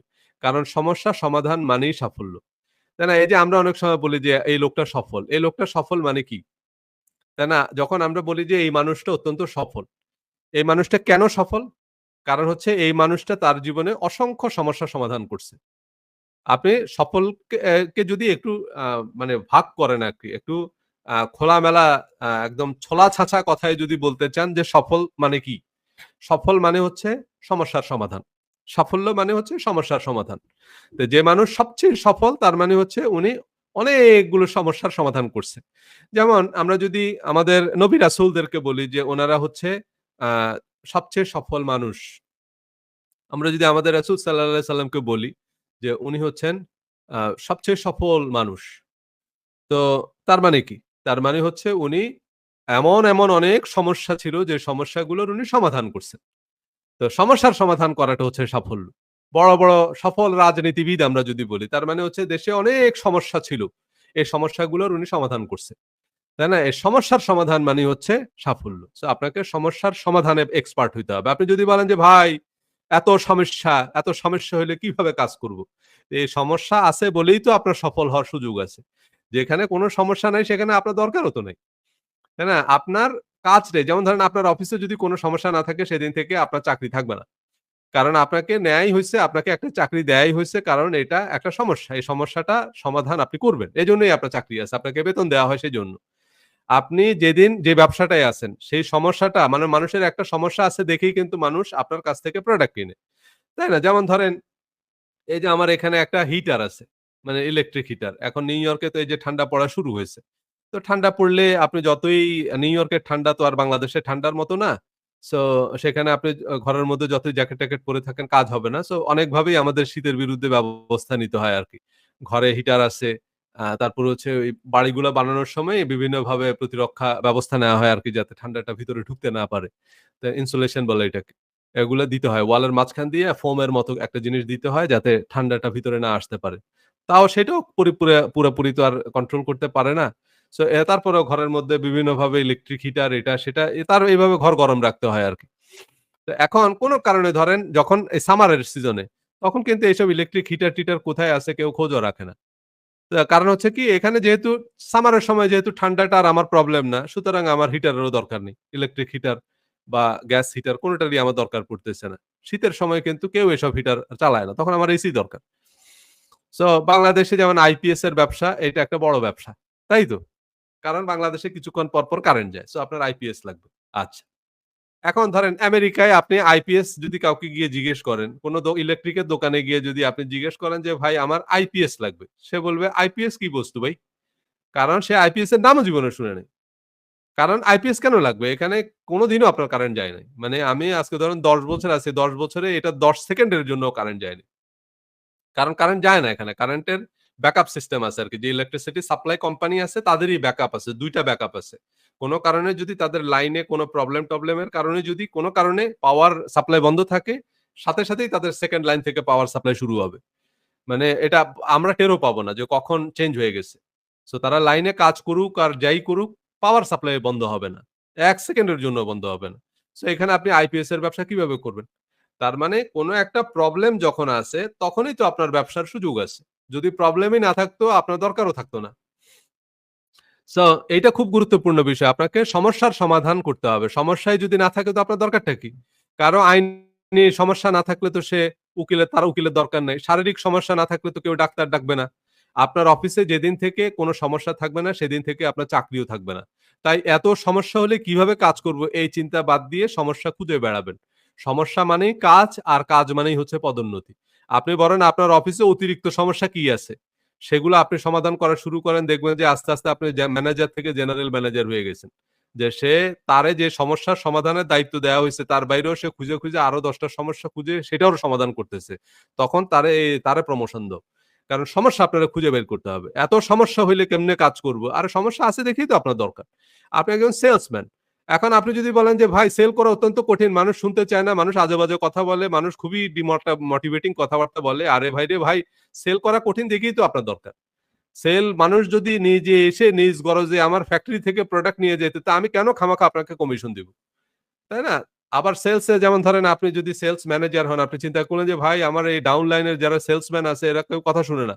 এদেরকে বলি একটা করে আরেকটা, ভাই এজন্যই তো আপনাকে বোনাস দেওয়া হয়। এজন্যই তো আপনাকে ইনসেনটিভ দেওয়া হয়। এজন্যই তো আপনার ম্যানেজার হিসাবে একটা রোল আছে এখানে। কারণ সেলসম্যানদেরকে দিয়ে কাজ করানো এত সোজা না। কারণ তারাও কাস্টমারের কাছ থেকে দৌড়ানি দাবড়ানি খেয়ে আসে, তারাও হতাশ হয়ে যায়, তারাও কাজ ছেড়ে দেয়। তারাও ফিল্ডে গিয়ে আসে এক জায়গায়, বলে আরেক জায়গায়। এগুলো আছে। এজন্যই তো তার সুপারভিশন দরকার হয়। এবং সেজন্যই তো আপনাকে নিয়োগ দেওয়া হইছে। সো প্রবলেম যেখানে আপনাকে একটা রোল দেওয়া হইছে কারণ সেখানে একটা প্রবলেম আছে এবং আপনাকে এই প্রবলেমটা সলভ করতে হবে। সো এইটা হচ্ছে গিয়ে গুরুত্বপূর্ণ বিষয়। এই জিনিসগুলো আমরা অনেক সময় বুঝতে পারি না। তো এরপরে হচ্ছে যেটা সেটা হচ্ছে নতুন আইডিয়া ডেভেলপ করতে সৃজনশীলতা এবং কল্পনা শক্তিকে কাজে লাগাবেন। একটা প্রবলেম দেখতেছেন, এটাকে প্রবলেম বলে চিৎকার করবেন না। চিন্তা করবেন যে আচ্ছা এই যে সমস্যাটা, এটা একটা সমস্যা। এই সমস্যাটার সমাধানটা কি? বড় বিজ্ঞানী যারা আছে তারা যেটা করছে সেটা হচ্ছে তারা এই সমস্যাগুলোর সমাধান খুঁজে বের করছে। তাই না? এই যে একসময় বৈদ্যুতিক বাতি ছিল না। তাহলে চিন্তা করেন সেই সময় তাহলে সমস্যা কেমন ছিল? একটা সময় তো ভাই ইলেকট্রিসিটিই ছিল না। আমরা এখন বলতেছি ইলেকট্রিসিটি যায় এটা একটা সমস্যা। তো যে সময় ইলেকট্রিসিটি ছিল না, সে সময় তাহলে সমস্যাটা কেমন ছিল? কিন্তু তারা তো সমস্যা বলে চিৎকার করে নাই। তারা বসে চিন্তা করছে যে এই সমস্যাটার সমাধানটা কি? তাই না? মশা এটা একটা সমস্যা। তো এটা যেহেতু আমার সমস্যা তার মানে এই সমস্যা আরো বহু মানুষের আছে। তাহলে আমি একটু চিন্তা করে দেখি তো এই সমস্যাটার সমাধান কোথায় আছে? চীনে আছে না জাপানে আছে? কারা এই সমস্যার সমাধান আবিষ্কার করছে? সেখান থেকে দেখা গেছে যে একজন মশা মারার ব্যাট নিয়ে এসে উনি কিন্তু এদিক দিয়ে কয়েক কোটি টাকার মালিক হয়ে গেছে। এখন উনার যে বাড়ি সেই বাড়ির মধ্যে মশা ঢুকতে পারে না। উনি তো ভাই সাকসেসফুল। কিন্তু আপনি শুধু মশা বলে চিৎকারই করে গেলেন। খালি মেয়রকে গালিগালাজ করলেন। আরেকজন কিন্তু এদিক দিয়ে হাজার কোটি টাকার ব্যবসা করে ফেলছে। মশার এরোসল কয়েল বিক্রি করে। সো প্রবলেম যেখানে আছে সেখানেই অপরচুনিটি আছে। প্রতিদিন আমরা এই যে প্রযুক্তির অগ্রগতি দেখছি এর পিছনে একদল মানুষের অবিরাম ভাবনা, কিভাবে নতুন সমস্যা খুঁজে বের করা যায় এবং কিভাবে তার ভালো সমাধান দেয়া যায়। যত সমস্যা, সেই সমস্যার ভালো সমাধান আপনাকে খুঁজে বের করতে হবে। চিন্তা করবেন। চিন্তা করে যে হ্যাঁ, এইটার তাইলে আমেরিকায় তো মশা নাই। তারা কিভাবে করছে? ওকে, লেটস থিংক। বা আমেরিকায় মশা আছে। যাই হোক, আবার আপনি মানে আপনি হয়তো বাংলাদেশে বসে চিন্তা করতেছেন আমেরিকায় মশা নাই। আমেরিকায়ও কিন্তু মশা আছে। উইন্টার এর সময় থাকে না আরকি। উইন্টার ওই যে বরফ-টরফ পড়ে তো তখন মরে যায়। কিন্তু সামার এ মশা থাকে। বাট কথা হচ্ছে যেটা সেটা হচ্ছে যে এখানে ঐরকম ডেঙ্গুর প্রকোপ নাই আরকি। আ এটার হয়তো কোনো কারণ থাকে তারা হয়তো ভ্যাকসিন-ট্যাকসিন দিয়ে দেয়। আ যাই হোক সেটা আমি সিউর না। তবে ডেঙ্গু-টেঙ্গু এরকম নাই বাট মশা আছে। মানে বিশেষ করে আপনার ওই যে বাট ওগুলা ক্লিন রাখতে হয় আরকি। যেসব জায়গাগুলো আ ক্লিন রাখা হয় সেগুলো আ তে মশা থাকে না আরকি। বাট ক্লিন রাখার পিছনে তো প্রচুর খরচ। যেমন আমেরিকায় হচ্ছে আপনার যেই এলাকায় হচ্ছে আপনার আ মানে মশা নাই, ক্রাইম নাই, করাপশন নাই সেসব জায়গায় আবার বাড়ির দাম অনেক বেশি। সেসব জায়গায় বাড়ির ভাড়া অনেক বেশি। সেসব জায়গায় হচ্ছে আপনার কারণ হচ্ছে যে ট্যাক্স প্রচুর সেখানে। মানে আমেরিকায় একটা বাড়ির অন এভারেজ এ মানে সিঙ্গল ফ্যামিলি হাউসের মান্থলি ট্যাক্স হচ্ছে $500 মানে আপনি যদি একটা সিঙ্গল ফ্যামিলি হাউস যেখানে একটা ফ্যামিলি থাকতে পারে, এইরকম একটা বাড়ির এভারেজ হাউস ট্যাক্স হচ্ছে $500 সো মানে এটা এরিয়া টু এরিয়া ভ্যারি করে আরকি। আমি এভারেজ বললাম। মানে এটা ইয়ারলি ট্যাক্সটা কাউন্ট করে যদি এটা মান্থলি পে করতে হয়। মর্টগেজের সাথে প্রতি মাসে পে করতে হয়। তো ধরেন কোন বাড়ির আছে $৬,০০০ ইয়ারলি পেমেন্ট। কোনটার আবার আছে হয়তো ৩,০০০ এরকমও আছে। বা আবার কোনটা $১০,০০০ ও আছে। তো আমি এভারেজ এ যদি $৬,০০০ হিসাব করি ইয়ারলি তাহলে মান্থলি হয় হচ্ছে $৫০০। তার মানে $৫০০ এখন আপনি যদি মাসে ভাড়া দেন, ধরেন কোন একটা বাড়িতে আপনি ভাড়া থাকতেছেন হচ্ছে $২৫০০ এ সেইটার $৫০০ কিন্তু হচ্ছে গভর্নমেন্ট ট্যাক্স। মানে গভর্নমেন্ট কিন্তু বাড়িওয়ালার কাছ থেকে আ গভর্নমেন্ট বাড়িওয়ালার কাছ থেকে কিন্তু $৫০০ হচ্ছে ট্যাক্স নিয়ে নেয়। তো এখন যেইসব এলাকায় হচ্ছে আপনার এই যে মশা একেবারেই নাই, মাছি নাই বা আপনার ধরেন আ এই যে ক্রাইম-টাইম নাই, মানে ময়লা-টয়লা নাই, এগুলোতে হচ্ছে প্রচুর ট্যাক্স আরকি। মানে সেখানে দেখা যায় যে $১৫,০০০ আপনাকে ট্যাক্স দিতে হবে। তখন হচ্ছে কমিউনিটির লোকরা ওই যে ঘাস-টাস কেটে দিয়ে একদম ঐরকম করে দিয়ে যাবে আরকি। আবার যেসব এলাকায় হচ্ছে আপনার ট্যাক্স খুব কম, সেখানে আপনার নিজেকে ক্লিন করতে হবে। নিজে যদি ক্লিন রাখতে পারেন বা নেইবারহুডটা যদি ওরকম ভালো হয় তাহলে সেসব জায়গায় মশা-টশা নাই আরকি। আবার যদি ওরকম কিছু জায়গায় তো সব জায়গায় একরকম না। ওইটাই বলতে চাচ্ছি আরকি। যে আমেরিকা অনেক বড় একটা দেশ। সো আমেরিকার সব জায়গা একরকম না। এখানে কিছু জায়গা আছে অবশ্যই আ ভালো। আবার কিছু জায়গা আছে সেটা বাংলাদেশেও। বাংলাদেশেরও তো সব জায়গা একরকম না। এখন আপনি যদি বঙ্গভবনে থাকেন তাইলে বাংলাদেশ আপনার জন্য একরকম। আবার আপনি যদি ধরেন আ ওই চানখারপুলে থাকেন তাইলে আবার আরেক রকম আরকি। সো এনিওয়ে আ যে জায়গায় ছিলাম সেটা হচ্ছে যে এই প্রবলেম খুঁজে বের করতে হবে এবং যেই প্রবলেমই থাকুক সেই প্রবলেম এই যে অনেক সময় এই যে আমরা বলি যে হঠাৎ করে যুদ্ধ লেগে যাচ্ছে অনেক দেশে। এই যুদ্ধগুলো কিন্তু কিছু লোক লাগায়। কারণ হচ্ছে এই যুদ্ধ মানে আপনার আমার জন্য একটা বিরাট সমস্যা। কিন্তু এই সমস্যাটাকে ক্যাপিটালাইজ করে কিছু লোক কিন্তু বিলিয়নিয়ার হইতেছে। এ কারণেই এসব ওই যে রাজায়, রাজায় যুদ্ধ হয়। কিন্তু রাজারা কিন্তু আরো বড় রাজা হয়। রাজারা কিন্তু আরো ধনী হয়। কিন্তু উলু খাগড়ার প্রাণ যায় আরকি। এই যে আমাদের মতো সাধারণ মানুষ যারা তারা হচ্ছে এগুলোর ভিকটিম হয়। তাদের জন্য তেলের দাম বাড়ে, তাদেরকে সাফার করতে হয়। আ কিছু মানুষ বোমা খেয়ে মরতেছে, কিছু মানুষ গুলি খেয়ে মরতেছে। কিন্তু কিছু মানুষ আবার এসব অস্ত্র গোলা-বারুদ বিক্রি করে কিন্তু বিলিয়ন, বিলিয়ন ডলারের ব্যবসা করতেছে। সো যাই হোক, যুদ্ধ হোক আর যাই হোক, যত কঠিন সিচুয়েশনই হোক তার মধ্যেই আপনার অপরচুনিটি আসে। যুদ্ধের বাজারেও অনেকে কিন্তু ব্যবসা করে আ বড়লোক হয়ে যায়। মানে সবাই যে বোমা বারুদ সাপ্লাই দেয় তা না। যুদ্ধের সময় অনেকে আছে সৈন্যদের জন্য বিভিন্ন রকমের মেডিসিন, খাবার এসবও সাপ্লাই দেয়। এগুলো দিয়ে বা তারপরে হচ্ছে এই যে আ রিকনস্ট্রাকশন যুদ্ধের পরপর হয়। সেখানে অনেকে আবার এই যে ব্রিজ বানায়, কালভার্ট বানায়। মানে এগুলো আবার বানাইতে আবার প্রচুর পয়সা দরকার হয় আরকি। বড় রকমের বাজেট। সেগুলো আবার ওয়ার্ল্ড ব্যাংক দেয়। সো সেগুলো দিয়ে আবার করতে হয় আরকি এগুলো রিকনস্ট্রাকশন করতে হয়। সো কথা হচ্ছে যেটি সেটা হচ্ছে যে অপরচুনিটি আছে। আপনি যখনই একটা ক্রাইসিস দেখবেন সেটারই পিঠে কিন্তু অপরচুনিটিও আছে। সো সেটা চিন্তা করে দেখতে হবে। সো সফল মানুষরা যেটা করে সেটা হচ্ছে সফল মানুষরা লক্ষ্যে অবিচল। তারা প্রবলেম দেখে ঘাবড়ায় না। তারা চিন্তা করে সমস্যা মানে হচ্ছে এখানে আরো একটু এডিশনাল সফলতাও আছে। সো তারা লক্ষ্যে অবিচল এবং তারা দৃঢ় প্রতিজ্ঞ। মানে সফল মানুষরা লক্ষ্য যে স্থির করে সেটাতে অবিচল থাকে এবং দৃঢ় প্রতিজ্ঞ থাকে। সাফল্য অলৌকিকভাবে আসে না। এটা খেয়াল রাখতে হবে এটা একটা সুসমন্বিত কর্মপ্রক্রিয়ার ফসল। সাফল্য অলৌকিকভাবে আসবে না। তাই আপনাকে আগে পরিকল্পনা করতে হবে। সতর্কতার সাথে কাজের পরিকল্পনা তৈরি করুন। আপনি যখন যে কাজটা করতে চান মানে যে লক্ষ্য অর্জন করতে চান সে লক্ষ্য অর্জনের জন্য যে কাজগুলো করতে হবে সেইটার আগে একটা পরিকল্পনা তৈরি করুন। কোনটা আগে কোনটা পরে। খুব ভেবেচিন্তে নির্ধারণ করতে হবে। মানে ভেবেচিন্তে কর্মপরিকল্পনা ঠিক করতে হবে। এরপর আস্থা ও ধারাবাহিকতার সাথে সেই কর্মকৌশল প্রয়োগ করুন। একটা ভালো কর্মপরিকল্পনা এবং কর্মকৌশল থাকলে কাজটা অনেক সহজ। মানে আপনি যদি কাজের একটা পরিকল্পনা তৈরি করে নেন, যেমন এই যে আমি লেকচারটা দিচ্ছি এখন, এই লেকচারটার আপনি স্লাইড গুলো দেখেই তো বুঝতেছেন যে এই লেকচারটা দেওয়ার আগে কিন্তু আমি এই লেকচারটার একটা প্ল্যান তৈরি করছি। যে আমি এখানে কি, কি বিষয়ে কথা বলব সেই জিনিসগুলো কিন্তু আগে থেকে গোছানো আছে। সো যে কারণে আমার জন্য এই আলোচনাটা করা সহজ। তাই না? আমি এই প্রেজেন্টেশনটা একবার তৈরি করছি। এখন আপনি যদি আমাকে হঠাৎ করে আজ থেকে আবার ২ মাস পরেও যদি অ্যা আ মানে ইনস্ট্যান্ট বলেন যে, "ভাই আপনাকে গোল সেটিং এর উপরে একটা ট্রেনিং করাইতে হবে।" আমি কিন্তু ৫ মিনিটের মধ্যেই এই স্লাইডটা ওপেন করে কিন্তু লেকচার দেয়া শুরু করে দিতে পারব। কারণ আমার মোটামুটি আলোচনাগুলো গোছানো আছে। সেই জিনিসগুলো আমি পয়েন্ট আউট করে রাখছি। তো এরকম আপনি যদি আপনার কাজের একটা পরিকল্পনা তৈরি করে রাখেন, কাজটা আপনার জন্য সহজ হয়ে যাবে। আপনি দেখবেন যে আপনি খুব সহজে কাজটা করে ফেলতে পারতেছেন। সো এইজন্য কাজের একটা পরিকল্পনা তৈরি করতে হবে। কাজের সঠিক লক্ষ্যপথ তৈরি করুন। এরপর লক্ষ্যকে অভীষ্ট করুন। মানে কাজের একটা লক্ষ্যমাত্রা যখন বা লক্ষ্যপথ যখন আপনি তৈরি করবেন, এরপর হচ্ছে লক্ষ্যকে অভীষ্ট করুন। মানে লক্ষ্য যেটা স্থির করলাম, এটাই হচ্ছে আমার জীবনের লক্ষ্য। মানে ওইটাই। এর বাইরে আরো পৃথিবীর আ হাজারটা কিছু করার থাকবে। বহু মানুষ বহু কিছু করে এগিয়ে যাবে। বহু মানুষ আপনার থেকে পিছিয়ে পড়বে। এগুলাতে আপনি ডিস্ট্রাক্টেড হবেন না। যেটা লক্ষ্য স্থির করবেন সেটার উপরেই দৃষ্টি রাখবেন। যতক্ষণ আপনার দৃষ্টি আপনার লক্ষ্যের উপর থাকবে ততক্ষণ কোন প্রতিবন্ধকতা আপনার চোখে পড়বে না। একটা গল্প বলি এটা শিব খেরা। শিব খেরার ট্রেনিং এ ছিলাম আমি দিল্লিতে। আ আ আপনারা অনেকেই শিব খেরার নাম শুনছেন। 'ইউ ক্যান উইন' বইয়ের লেখক। সো আমি ২০১১ র দিকে সম্ভবত হ্যাঁ, ২০১১ বা ১০ এর দিকে ওনার একটা ট্রেনিং এ ছিলাম দিল্লি রেডিসনে। সো আ তো এই যে উনি একটা গল্প বলতেন উনার ট্রেনিং এ। গল্পটা হচ্ছে এরকম যে এক ইন্ডিয়ান ঋষি উনি উনার শিষ্যদেরকে তীর চালনা শিখাচ্ছিলেন। তো উনি ১ম এ এক শিষ্যকে ডেকে বললেন যে, "ওই যে গাছের ডালে একটা পাখির বাসা। তো তুমি ওই আ পাখির চোখ বরাবর তীর তাক করো।" তো তখন তার ওই শিষ্য এরকম তীর টেনে ধরে যখন তীরটা তাক করল তখন গুরু জিজ্ঞেস করল যে, "কি দেখতেছো?" তো সে বলতেছে যে, "আমি দেখতেছি একটা গাছ, গাছের ডালে একটা পাখির বাসা, সেখানে একটা পাখি বসে আছে।" তো গুরু বলল যে, "তুমি সাইডে গিয়ে সরো। সাইডে গিয়ে বসো।" এরপরে ২য় শিষ্যকে উনি ডাকলেন। উনি বলল যে, "একই লক্ষ্য স্থির করো।" তো ২য় শিষ্য এরকম তীরটা টেনে ধরল, লক্ষ্য স্থির করল। গুরু জিজ্ঞেস করল যে, "কি দেখতেছো?" সে বলতেছে যে, "আমি দেখতেছি একটা পাখির চোখ।" বলে যে, "নাও শুট।"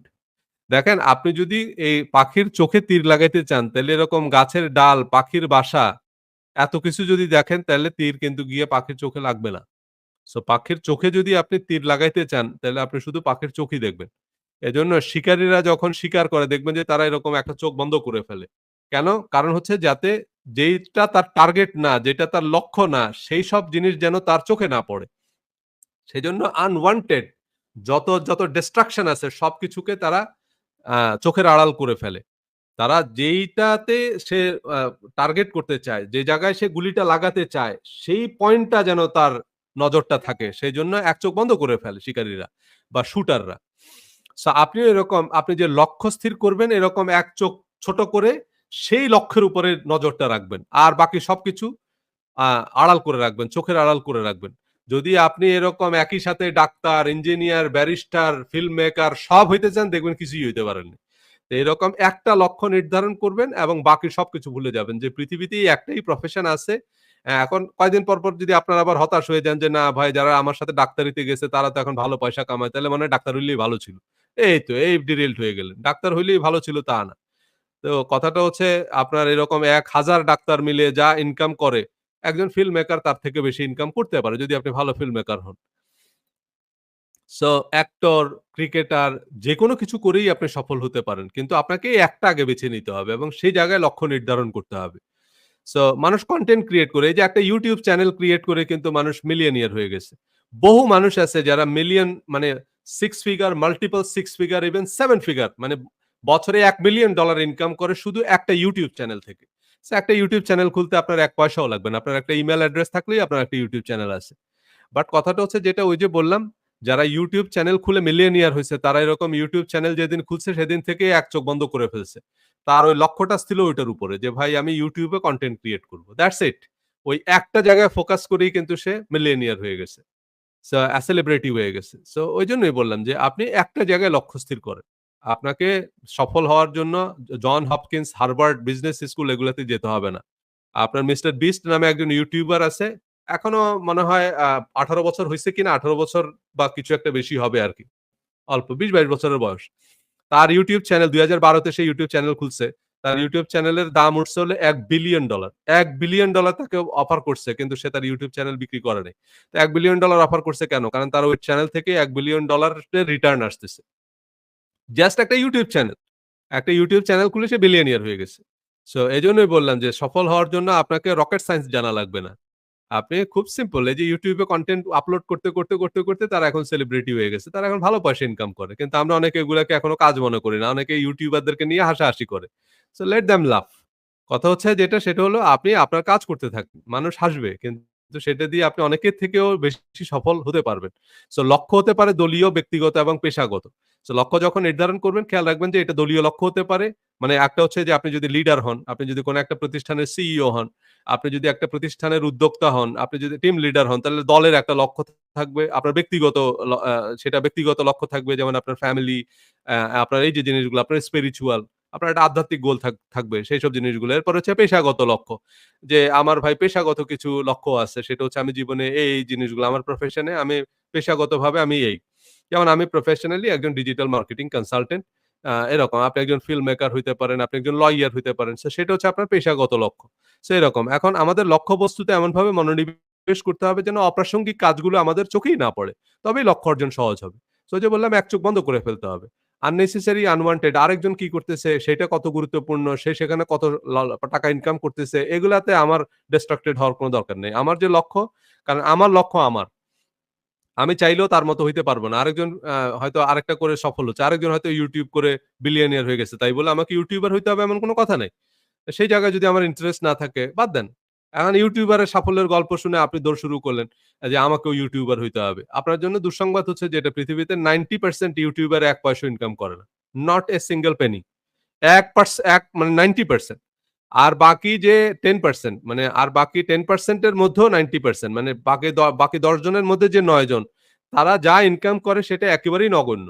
মানে $১০, $২০, $১৫ হয়তো তারা বছরে ইনকাম করে যেটা আসলে নগণ্য। আর YouTube থেকে মোটামুটি সিগনিফিক্যান্ট ইনকাম করে যে কনসিস্টেন্টলি ইনকাম করে যে না $২০০, $৩০০, $৫০০ নিয়মিত ইনকাম করে। এইরকম YouTube এর সংখ্যা লট লেস দ্যান 1%, 1% এরও কম। ওই যে বললাম 6 figure, 7 figure, multiple 7 figure income করে এরকম ইউটিউবার হচ্ছে লাখে একজন। সো এজন্য একজন ইউটিউবার বা একজন ডিজিটাল মার্কেটার, একজন ফ্রিল্যান্সার, একজন ফিল্ম মেকার এদের সাকসেস স্টোরি শুনে আপনি সেখানে দৌড় দিয়েন না। আগে দেখতে হবে যে সেই জায়গায় আপনার সাকসেসফুল হওয়ার পসিবিলিটিস আছে কিনা। সো আপনার জন্য যেটা কনভেনিয়েন্ট সেটা আপনি করবেন। আরেকজনের লাখ টাকার গল্প শুনে কিন্তু আপনি আপনার ওই নিজেরটা ছুঁড়ে ফেলে দিয়েন না। এবং আপনার নিজের পরিচয় দিতে কোনো লজ্জাবোধ করবেন না। আপনার কাজটাকে আপনি ছোট মনে করবেন না। যেই কাজটা আপনি করেন ওস্তাদ বিসমিল্লাহ খাঁ উনি সানাই বাজাতে পারতেন। ওইরকম হাওয়াই গিটার এটা সেটা এগুলা পারতেন না। কিন্তু সানাই বাজিয়ে কিন্তু উনি একদম অমরত্ব পেয়ে গেলেন। কিংবদন্তি। কিন্তু উনি সানাইটাই এমনভাবে বাজাতে পারতেন যে উনি সানাই বাজিয়েই কিন্তু বিশ্ববিখ্যাত হয়ে গেছেন। সো আপনি যেটা পারেন সেটাই। এখন আপনি যদি বলেন যে না সানাই বাদকদের থেকে গিটার বাদকদের দাম বেশি। আমি তাহলে গিটার বাদক হবো। এখন গিটার বাদক হইতে গিয়ে পরে দেখা গেল যে আপনার ভাতই জোটাইতে পারতেছে না গিটার বাজায়। আরো বহু বড়, বড় গিটার বাদক আছে। কিন্তু তার চেয়ে যেটা আপনার হয়, যেটা আপনি পারেন সেটা আপনি তবলা বাদক হন। আপনি হারমোনিয়াম বাজাইতে পারেন সেটাই বাজান। সেটাতেই আপনি বিশ্বসেরা হন। সো এইটা গুরুত্বপূর্ণ বিষয় এবং আমাদের লক্ষ্য হতে হবে ভারসাম্যপূর্ণ। দেখেন আমাদের লক্ষ্যগুলো ভারসাম্যপূর্ণ হইতে হবে। অনেক সময় আমরা ভারসাম্যপূর্ণ লক্ষ্য স্থির করি না। মানে পেশা জীবনে লক্ষ্য অর্জন করতে যেয়ে আমরা পরিবার ভুলে যাই। আবার পরিবারের পিছনে সময় দিতে গিয়ে দেখা গেল যে জীবনে অনেক কিছুই করতে পারলাম না। পরিবার করে শেষ পর্যন্ত বহু মানুষ শেষ পর্যন্ত ২ কুলি হারাইছে। সো আমাদের যে পরিবার হচ্ছে আমাদের জীবনের সবচেয়ে গুরুত্বপূর্ণ উপহার। এই পরিবারই আমাদের বাঁচার এবং উপার্জনের অনুপ্রেরণা। আমাদের সাফল্য এবং সুখের উপলক্ষ। কিন্তু আমরা অনেকেই বৈষয়িক লক্ষ্য অর্জন করতে গিয়ে পরিবার বিসর্জন দিই। তাতে একসময় বৈষয়িক সাফল্য হলেও মানে অর্জিত হলেও পরিবারের সাথে দূরত্ব এবং নানান পারিবারিক জটিলতা তৈরি হয়, যা আমাদের সকল অর্জনকে অর্থহীন করে ফেলে। সো এজন্য বললাম যে এইটা আমাদের যে লক্ষ্য, সেই লক্ষ্যগুলো হইতে হবে ভারসাম্যপূর্ণ। ফ্যামিলি সেটা ফার্স্ট। সেইটাকে আমাদের খেয়াল রাখতে হবে। এরপর হচ্ছে আর্থিক। এখন শুধু পরিবার। আপনি সারাদিন পরিবারের সাথে সময় দিতেছেন। কিন্তু আপনি কোন আয় রোজগার করতেছেন না। এই পরিবার কিন্তু আপনাকে লাথি মারবে। যে কোন কাজ নাই, কাম নাই, বাদাইম্মা সারাদিন টোটো করে ঘুরে বেড়ায়, ঘরের মধ্যে বসে থাকে। তাই না? আপনি দেখবেন আল্টিমেটলি এই পরিবার আপনার জন্য বিষ হয়ে গেছে কিন্তু। এজন্য আপনার আর্থিক যেকোনো পেশাদারি প্রচেষ্টায় আর্থিক লক্ষ্য অর্জনের লক্ষ্যমাত্রা থাকতে হবে। আর্থিক অর্জন ছাড়া কোন পেশায় টিকে থাকা, উন্নতি করা অসম্ভব। তাই যে কাজ করছেন তাতে অর্থ উপার্জনের বিষয়টি যুক্ত থাকতে হবে। এক কথায় নইলেও আপনি হাল ছেড়ে দিবেন একসময়। এইটা খুব গুরুত্বপূর্ণ বিষয়। আমাদের কিছু মানুষের মধ্যে একটা টেনডেন্সি আছে আমরা অর্থ উপার্জনকে মানে অপরাধ মনে করি। কিছু মানুষ আছে ফাতুয়া দিচ্ছে যে আপনি YouTube করতেছেন, YouTube থেকে যদি আপনি ইনকাম করেন এই ইনকাম হারাম। এগুলা তো বুঝতেছেন যে দুনিয়ার কিছু মানুষ আছে এরা দুনিয়ার সবকিছুর মধ্যে এসব ফতুয়া কপচাবে। যে এদের এদের না আছে ধর্মের জ্ঞান, না আছে সমাজ সভ্যতা কোনো কিছুর জ্ঞান। এরা হচ্ছে এরকম আজাইরা একটা ফতুয়া দিয়ে বসে থাকবে। যেগুলার সাথে কোরআন, হাদিস, ফিকহ, ফাজাইল আমল কোনো কিছুরই কোনো সম্পর্ক নেই। সো এরকম অনেকে আমাকে কমপ্লেইন করে বলে যে, "ভাই আমরা তো ইউটিউবার হইতে চাই কিন্তু ইউটিউবের ইনকাম নাকি হারাম।" আমি পরে সম্ভব হলে একটা ভিডিও বানাবো। ইউটিউবের ইনকাম হারামে ফতুয়া দেয়া হারাম সবার আগে। অদ্ভুত কথা। কথা হচ্ছে যেটা সেটা হচ্ছে ভাই কোনো কিছুকে হারাম বলতে হলে সেটা তো আপনাকে ধর্মীয় উৎস থেকে দিতে হবে। এবং কিছু মানুষ আছে তারা এগুলার মনিটাইজেশন বন্ধ করে রাখে। মানে ওই যে ওনারা এসব হারাম ফতুয়া দিছে তো এখন ওনাদের YouTube চ্যানেলে মিলিয়ন ফলোয়ার আছে। কিন্তু ওই যে মনিটাইজেশন অন করতে পারে না। আবার অনেকে হয়তো ইসলামিক আলোচনা করে তারা মনিটাইজেশন কেন করছে তাদেরকে নানানভাবে অ্যাটাক করে। YouTube এর ইনকাম হারাম হবে কি কারণে? তো কথা হচ্ছে যেটা সেটা হলো সেটা নিয়ে পরে আরেকদিন আলোচনা করব। কিন্তু কথা হচ্ছে আপনি যা করতেছেন সেখান থেকে যদি আপনার অর্থ উপার্জন না হয়, সেখানে আপনি টিকে থাকতে পারবেন না। সেখান থেকে আপনাকে অবশ্যই অর্থ উপার্জন করতে হবে। অর্থ উপার্জন না করলে আপনি ট্রেনিং করাচ্ছেন। সেটা দিয়ে যদি আপনার অর্থ উপার্জন না হয়, আপনি সেখানে টিকে থাকতে পারবেন না। অনেকে এরকম বলে যে ভাই ধর্মের আলোচনা করে সেখান থেকে পয়সা নেওয়া জায়েজ নাই বা সেখান থেকে উপার্জন করা জায়েজ নাই। এটাও ভুল ধারণা। এটা নিয়েও আমি পরবর্তীতে কথা বলব। আজকে অবশ্য সেই আলোচনা না। তারপরেও সেই বিষয়ে আমি বলে রাখি। ধর্মের আলোচনা করে যদি কেউ পয়সা না নিতে পারে, তাহলে ধর্ম পৃথিবী থেকে বিলুপ্ত হয়ে যাবে। এক কথায় বলে দিলাম আপনাকে। যদি ধর্মের আলোচনা করে কেউ সেখান থেকে অর্থ উপার্জন না করতে পারে, তাহলে ধর্ম পৃথিবী থেকে বিলুপ্ত হয়ে যাবে। শুধু ভলান্টিয়ার মানে শুধু আল্লাহর সন্তুষ্টির জন্য ধর্ম প্রচার যারা করবে, সেই সব ধর্ম প্রচারকদেরকে দিয়ে পৃথিবীতে ধর্ম বেঁচে থাকতে পারবে না। এটা আপনাকে একবারে এক কথায় বলে দিলাম। সো এইসব কথা যারা বলে বেড়ায় তাদের ধর্মের জ্ঞানও নাই, তাদের এই সমাজ সভ্যতা সম্পর্কেও ধারণা নাই। তাদের কারণ হচ্ছে কি আপনি তাহলে ইউনিভার্সিটিতে যেসব ইসলামিক স্টাডিজ এর প্রফেসর বা ইসলামিক হিস্ট্রির যেসব প্রফেসর আছে তারা কেউ বেতন নিতে পারবে না। তাহলে আপনি এটার জন্য কোনো প্রফেসরও পাবেন না। তাই না? তাহলে ধর্মের কোনো বই পাবলিশড হবে না। কারণ কোনো প্রকাশক এই বই প্রকাশ করবে না। কারণ সে বই প্রকাশ করতেছে মানে কি সেখানে সে বিনিয়োগ করতেছে। তার সেখানে লাভ হওয়া দরকার আছে। সো ভলান্টারি কেমনে কি করবেন? তাহলে মানুষের অনুদানের উপর আপনাকে নির্ভর করতে হবে। তো অনুদান মানে এমনকি নন প্রফিট যেগুলো বলতেছে যে আমরা বলি চ্যারিটি। সো সেই চ্যারিটির পিছনে যারা করতেছে আপনার এই যে বিভিন্ন NGO, red cross, red crescent সেখানে যারা চাকরি করে তাদেরকেও তো বেতন দেওয়া হয়। তারা তো ভলান্টারি সার্ভিস দেয় না। কারণ মানুষের কাছ থেকে ডোনেশন এনে তারা কিন্তু সেখান থেকে বেতন নিচ্ছে। কারণ তা না হলে সে সারভাইভ করবে কিভাবে? সো আল্টিমেটলি সেখান থেকে আপনার সারভাইভাল এর জন্য যেটুকু দরকার আপনার অর্থ উপার্জনের একটা সুযোগ থাকতে হবে। সো অর্থ উপার্জন করা অপরাধ না। এবং যারা এগুলা মনে করে তারা আল্টিমেটলি বেশি দূর যাইতে পারে না। তারা ঐরকম ২-৩ টা ভিডিও বানায় কিন্তু সেগুলো কেউ দেখে না আল্টিমেটলি। সো অর্থ উপার্জন করা অপরাধ না। আপনি এবং ধর্মের আলোচনা করে অবশ্যই আপনাকে অর্থ উপার্জন করতে হবে এবং এই যে আপনি দেখেন আপনার এই যেসব ধর্মের প্রচার প্রসার হচ্ছে, তাদের ধর্ম প্রচারকরা নানাভাবে উপার্জনের রাস্তা তৈরি করছে।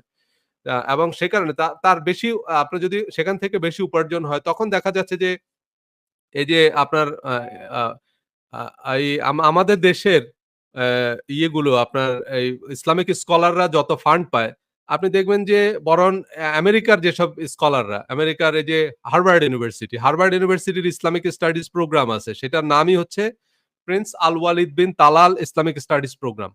তো প্রিন্স আল ওয়ালিদ বিন তালালের নাম তো আপনারা জানেন। উনি হচ্ছেন সৌদি আরবের ধনকুবের। মানে সৌদি আরবের এই যে মোহাম্মদ বিন সালমানের একটা অন্যতম প্রধান প্রতিদ্বন্দ্বী ছিল Prince Al Waleed bin Talal. So Mohammed bin Salman যখন করে আরকি তখন আল ওয়ালিদ বিন তালালকে হচ্ছে গ্রেফতার করছে। এখন উনি হাউস অ্যারেস্টে আছে আরকি। বাট মোহাম্মদ বিন সালমানের মতই উনি ধনকুবের। উনিও কিন্তু সৌদি আরবের প্রিন্স। সো আ Mohammad bin Salman crown Prince কিন্তু উনিও আল ওয়ালিদ বিন তালালও একজন প্রিন্স এবং উনি বিলিয়নিয়ার এন্টারপ্রেনার। উনি কিন্তু টুইটারের একজন শেয়ার হোল্ডার। টুইটারের একজন মালিক। সো এই Prince Al Waleed bin Talal Harvard ইউনিভার্সিটিকে ফান্ড দিচ্ছে যে তোমরা এখানে ইসলামিক স্টাডিজ পড়াও। কিন্তু আমাদের যারা প্রফেসর তারা ঠিকমতো বেতনও পায় না। আমাদের দেশে অনেক মাদ্রাসার শিক্ষক আছে ঠিকমতো তারা বেতনও পায় না। তাদের ৩ মাস পরে ১ মাস বেতন দেওয়া হয়। তো তারা কি ইসলাম প্রচার করবে? কারণ ফান্ড নাই। কিন্তু আপনার দেখা গেছে যে এসব বড়, বড় যাদেরকে ফান্ড দেওয়া হচ্ছে তারা ইসলাম নিয়ে রিসার্চ করতেছে। তারা ইসলাম নিয়ে ভালো, ভালো আর্টিকেল লিখতেছে। আমরা ভাই সেখান থেকে ২ কলাম পড়ে এসে তারপরে YouTube এ বলি। সো কথা হচ্ছে এজন্যই বললাম যে আপনার যদি ভালো রিসার্চ করতে হয় আপনার পয়সা লাগবে। ভালো রি রি ফান্ড ছাড়া রিসার্চ হবে না। আমেরিকার বিভিন্ন এই যে আমাদের দেশের সব মেধাবী স্টুডেন্টদেরকে এখানে স্কলারশিপ দিয়ে নিয়ে আসতেছে। ফান্ড দিতেছে। ফান্ড না দিলে রিসার্চ হবে কিভাবে? আপনি আমাদের দেশে এই যে ঢাকা ইউনিভার্সিটির অনেকে বলে যে ঢাকা ইউনিভার্সিটির র‍্যাংকিং এত পিছিয়ে কেন? ভাই ইউনিভার্সিটির র‍্যাংকিং কিভাবে হয় আগে সেটা বুঝবেন। র‍্যাংকিং এর জন্য বাজেট লাগবে। বাজেট ছাড়া আমি একটা এই যে ঢাকা ইউনিভার্সিটির ১০০তম আ প্রতিষ্ঠা বার্ষিকী উপলক্ষে আমি একটা আর্টিকেল লিখছিলাম একটা সুভেনিরে। ওই যে সেখানে যে এই যে ঢাকা ইউনিভার্সিটির র‍্যাংকিং যে পিছনে, সেটার পিছনে অনেকগুলো কারণ আছে। বাজেট। হার্ভার্ড ইউনিভার্সিটির অ্যানুয়াল বাজেট হচ্ছে ওভার $4 বিলিয়ন পার ইয়ার। আর আমাদের ঢাকা ইউনিভার্সিটির বাজেট হচ্ছে $100 মিলিয়ন। তো কোথায় $100 মিলিয়ন আর কোথায় $4 বিলিয়ন? মানে ঢাকা ইউনিভার্সিটির সমান ৪০ টা ইউনিভার্সিটির সমান বাজেট আমেরিকার একটা ইউনিভার্সিটির। এবং এর মধ্যেও আপনার 32% বাজেট হচ্ছে হার্ভার্ডের রিসার্চে। এই $4 বিলিয়ন এর 32% বাজেট হচ্ছে রিসার্চে। রিসার্চের জন্য তারা ফান্ড দিতেছে। মানে তারা একটা স্টুডেন্টকে এসে বলতেছে যে, "আমরা তোমার এখানে থাকা, খাওয়ার যা খরচ আছে আমরা দিব। তোমার কোন চাকরি-বাকরি কিচ্ছু করার দরকার নেই। তুমি বসে, বসে রিসার্চ করবা। তুমি বসে, বসে পড়বা, চিন্তা করবা, গবেষণা করবা।" এটার জন্য তারা ফুল ফান্ড দিতেছে এবং আমেরিকায় একটা লোক ৮ বছর ধরে এই যে থাকা, খাওয়ার খরচ তার মানে কি? তার পিছনে $1,000,000 খরচ করে দিতেছে। তারপরে হচ্ছে সে একটা থিসিস প্রেজেন্ট করতেছে ৮ বছর পরে এসে। কিন্তু আমাদের দেশের পক্ষে আমাদের ইউনিভার্সিটির বাজেট ঢাকা ইউনিভার্সিটির রিসার্চ এর বাজেট হচ্ছে 2%। মানে মোটে $100 মিলিয়ন এর মধ্যে 2% বাজেট হচ্ছে রিসার্চে $2 মিলিয়ন। তো $2 মিলিয়ন দিয়ে খাবে কারে ফান্ড দিবে? এবং যারা ফান্ড দিবে সে ওইটা দিয়ে খাবে না আ বা মানে বাসা ভাড়া দিবে? তো আল্টিমেটলি হয় না। যে কারণে মাস্টার্স এর পর বেশিরভাগ স্টুডেন্ট চাকরিতে ঢুকে যায়। কেউ থিসিস করতে চায় না, রিসার্চ করতে চায় না। কারণ ফান্ড নাই। সো ফান্ড লাগবে আপনার। সো কেউ যদি বলে যে ভাই টাকা নেয়া হারাম, টাকা নেয়া যাবে না। এগুলো হইতেছে এই অসওয়াসা। এগুলো অসওয়াসা দেয় কারণ হচ্ছে আপনার টাকা যদি না থাকে আল্টিমেটলি আপনি কিছুই করতে পারবেন না। আপনার কথাও কেউ শুনবে না, আপনার কথা মানুষের কাছ পর্যন্ত পৌঁছাবেও না। আপনার আইডিয়া নিয়ে আপনি মরে যাবেন।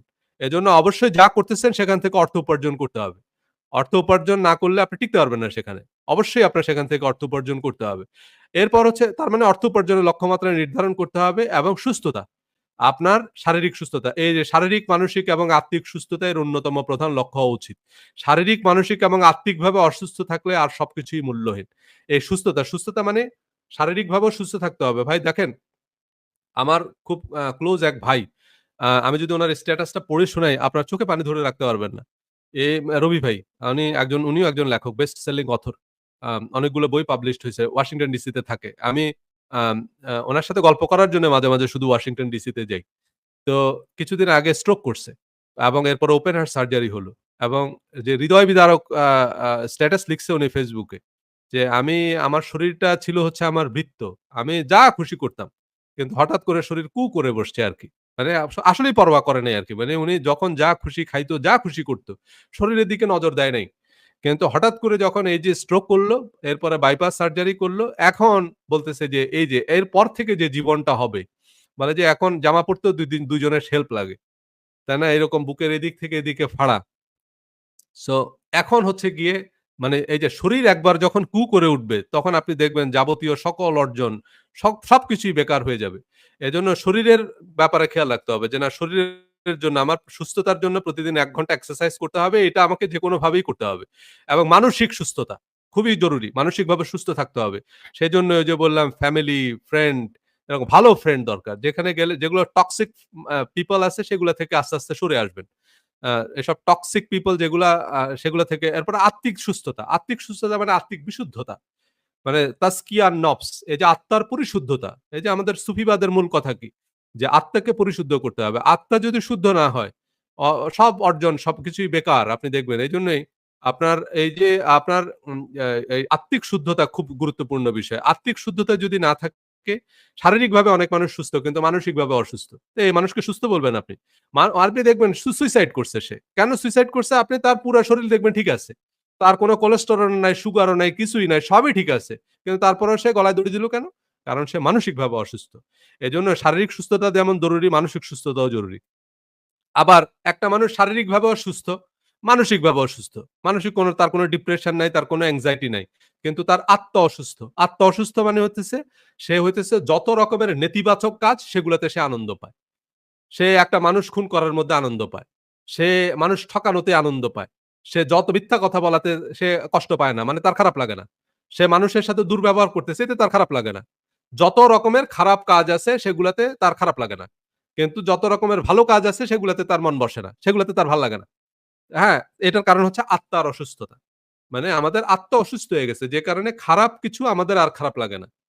কিন্তু আমরা শারীরিকভাবেও সুস্থ, মানসিকভাবেও সুস্থ। কিন্তু ভালো কাজ আমাদের কাছে ভালো লাগে না। আমাদের কাছে খারাপ কাজ করতে ভাল লাগে। যত রকমের বদভ্যাস আছে এগুলার মধ্যেই আমরা মজা পাই। এগুলার মধ্যেই আমরা আনন্দ পাই।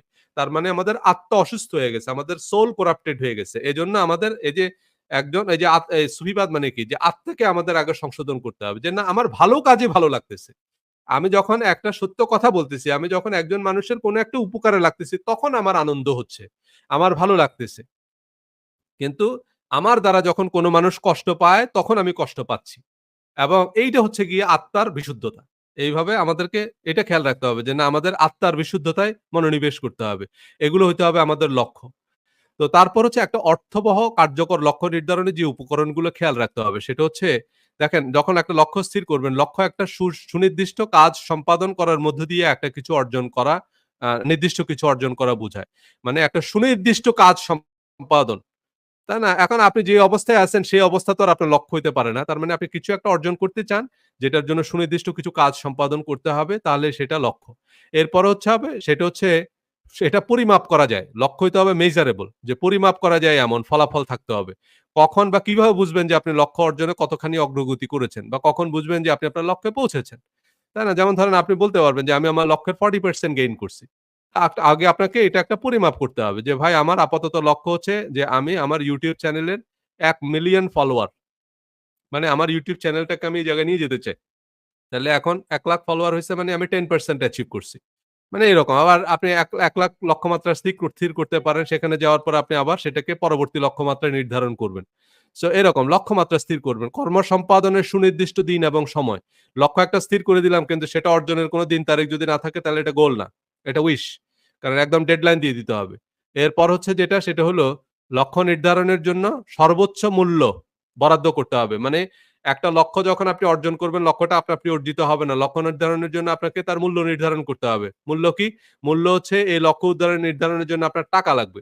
তাই না? আপনি যাই করতে চান, একটা ব্যবসা করতে চান, আপনার পুঁজি লাগবে, আপনার সময় লাগবে। কি পরিমাণ সময়? সেই সময় বরাদ্দ করতে হবে। এখন আপনার সময় নেই দিনে ১ মিনিট। আপনি একটা লক্ষ্য স্থির করছেন যেটার জন্য আপনাকে দিনে ১২ ঘন্টা সময় দিতে হবে। তো এই লক্ষ্যই স্থির করা হয়নি আপনার। এরপর হচ্ছে এটার জন্য আপনার মেধা লাগবে। মানে আপনার যে টেকনিক্যাল স্কিল, আপনার যে টেকনিক্যাল নো হাউ সেটা লাগবে। সেটার জন্য আপনার টেকনিক্যাল ট্রেনিং নিতে হবে। সেটা কোনো ভোকেশনাল ইনস্টিটিউট, ট্রেনিং সেন্টার মানে কোনো একটা ওস্তাদের কাছ থেকে আগে সে কাজটা আপনার শিখতে হবে। মানে লক্ষ্য অর্জনের জন্য আপনি সর্বোচ্চ কত মূল্য দিতে প্রস্তুত? মানে বাজেট করতে হবে। সেটা অর্থ, সময় এবং অন্যান্য রিসোর্সেস। এতে আপনি আপনার অর্জিত লক্ষ্যের আর্থিক মূল্যায়ন করতে পারবেন। যে আমি এখানে কি পরিমাণ বিনিয়োগ করব, সেখান থেকে আমার কি রিটার্ন আসবে। তাহলে আমার এই ইনভেস্টমেন্টটা ফ্রুটফুল কিনা, এটা আমার জন্য লাভজনক বিনিয়োগ কিনা। এখন এমন অর্থ বাজেট করলাম, এই পরিমাণ সময় দিলাম, এই পরিমাণ শ্রম দিলাম, কিন্তু যা অর্জিত হলো সেটা ওই যে পর্বতের মুশিক প্রসবের মতো। মানে খুবই সামান্য অর্জন করলেন। তাহলে শুরুতেই কেন এইসব অর্থহীন কাজের পিছনে দৌড়াবেন? যেখানে আপনি পয়সা প্রচুর খরচ করলেন কিন্তু রিটার্ন খুব কম। সো এজন্য আগে খেয়াল রাখতে হবে যেটা সেটা হলো যে এইসব লক্ষ্য স্থির করার আগে এটা খেয়াল রাখতে হবে।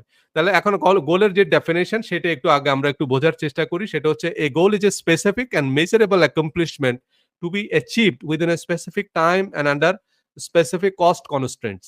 তাহলে লক্ষ্যটা কি? লক্ষ্য আগে খুব ভালোভাবে বুঝতে হবে। যখন তাহলেই আমরা বলব লক্ষ্য। এখন আপনি একটা আশা, আকাঙ্ক্ষা, স্বপ্ন সেটাকে লক্ষ্য বলে চালায় দিয়েন না। সো গোল হচ্ছে একটা স্পেসিফিক একদম সুনির্দিষ্ট। ওই যে বললাম যে আমি অনেক টাকার মালিক হইতে চাই এটা কোনো সুনির্দিষ্ট লক্ষ্য না। অনেক টাকা একটা রিক্শাওয়ালার কাছে ৳৫,০০০ ইলন মাস্কের কাছে $৫,০০,০০,০০০। সো সুনির্দিষ্ট করে বলতে হবে যে আমি এত টাকা রোজগার করতে চাই। আমি এত টাকা বেতনের একটা চাকরি পেতে চাই। তাই না? এজন্য ইন্টারভিউ বোর্ডে আপনাকে জিজ্ঞেস করা হয় যে আপনার সেলারি এক্সপেকটেশন কত? আপনাকে পরিষ্কার করে বলতে হবে আপনি কত টাকা সেলারি চান। তারা দেখতে চায় যে আপনি আসলে আপনার গোল সেট করছেন কিনা। কারণ এই জিনিসগুলাই দেখা হয়। কারণ গোল সেটিং যদি আপনি না জানেন আপনি বলতে পারবেন না। ফিগার আউট করতে পারবেন না। ৫০,০০০ চান না ৫০,০০,০০০ চান।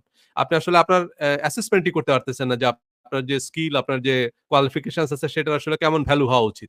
এবং মেজারেবল অ্যাকমপ্লিশমেন্ট যে অ্যাকমপ্লিশমেন্ট যে কাজটা আপনি সম্পাদন করবেন সেই কাজের মেজারমেন্ট যে কত বড় কাজ আপনি সম্পাদন করছেন and to be achieved within a specific time একটা নির্দিষ্ট সময়ের মধ্যে সে কাজটা অ্যাচিভ করতে হবে and under a specific cost constraint এবং সেটার জন্য কিন্তু একটা নির্দিষ্ট পরিমাণ মূল্য আপনাকে নির্ধারণ করতে হবে যে এইটা কারণ আপনি যা অর্জন করতে চান তার জন্য যদি সঠিক মূল্য না দেন আপনি সেটা অর্জন করতে পারবেন না। তাহলে লক্ষ্য হচ্ছে সুনির্দিষ্ট মূল্য পরিশোধের মাধ্যমে সুনির্দিষ্ট আ সময়ের মধ্যে পরিমাপযোগ্য কাজ সুসম্পন্ন করার মাধ্যমে একটি সুনির্দিষ্ট অর্জন।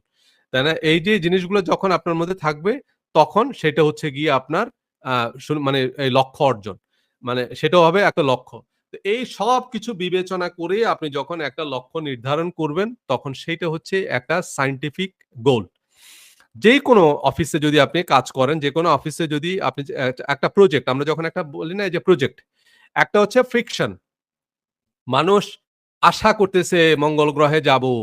এইটা হচ্ছে মানুষের আশা, আকাঙ্খা। মানুষ স্বপ্ন দেখে। সেটা আমরাও স্বপ্ন দেখি যে কোনো এক সময় হয়তো মানুষ মঙ্গল গ্রহে বসতি গড়বে। সেই স্বপ্ন আমরাও দেখি। কিন্তু এটা প্রজেক্ট তখনই যখন আপনি আসলেই মঙ্গল গ্রহে যাওয়ার কার্যকর একটা পদ্ধতি প্রক্রিয়া যেটা নাসা করতেছে। মানে নাসার জন্য এটা হচ্ছে প্রজেক্ট। বা ইলন মাস্কের জন্য সেটা প্রজেক্ট। তারা এখন চিন্তা করতেছে মঙ্গল গ্রহে তারা তাহলে কিভাবে বসবাস করতে পারে।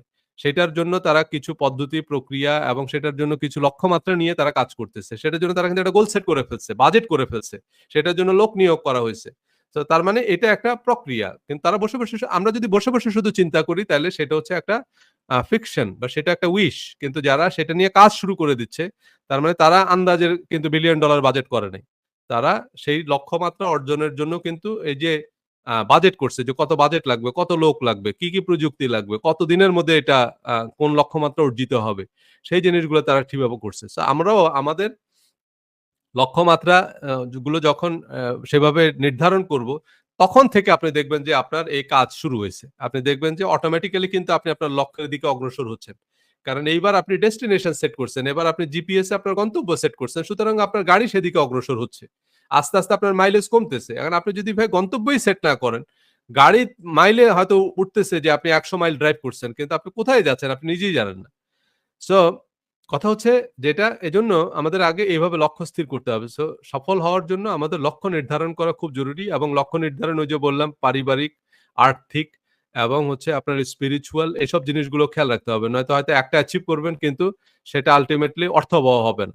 ওই যে বললাম কোন একটা জিনিস করলেন সেটা ঠিক আছে। কিন্তু পরে দেখলেন যে সেটা লাভ হলো না আল্টিমেটলি।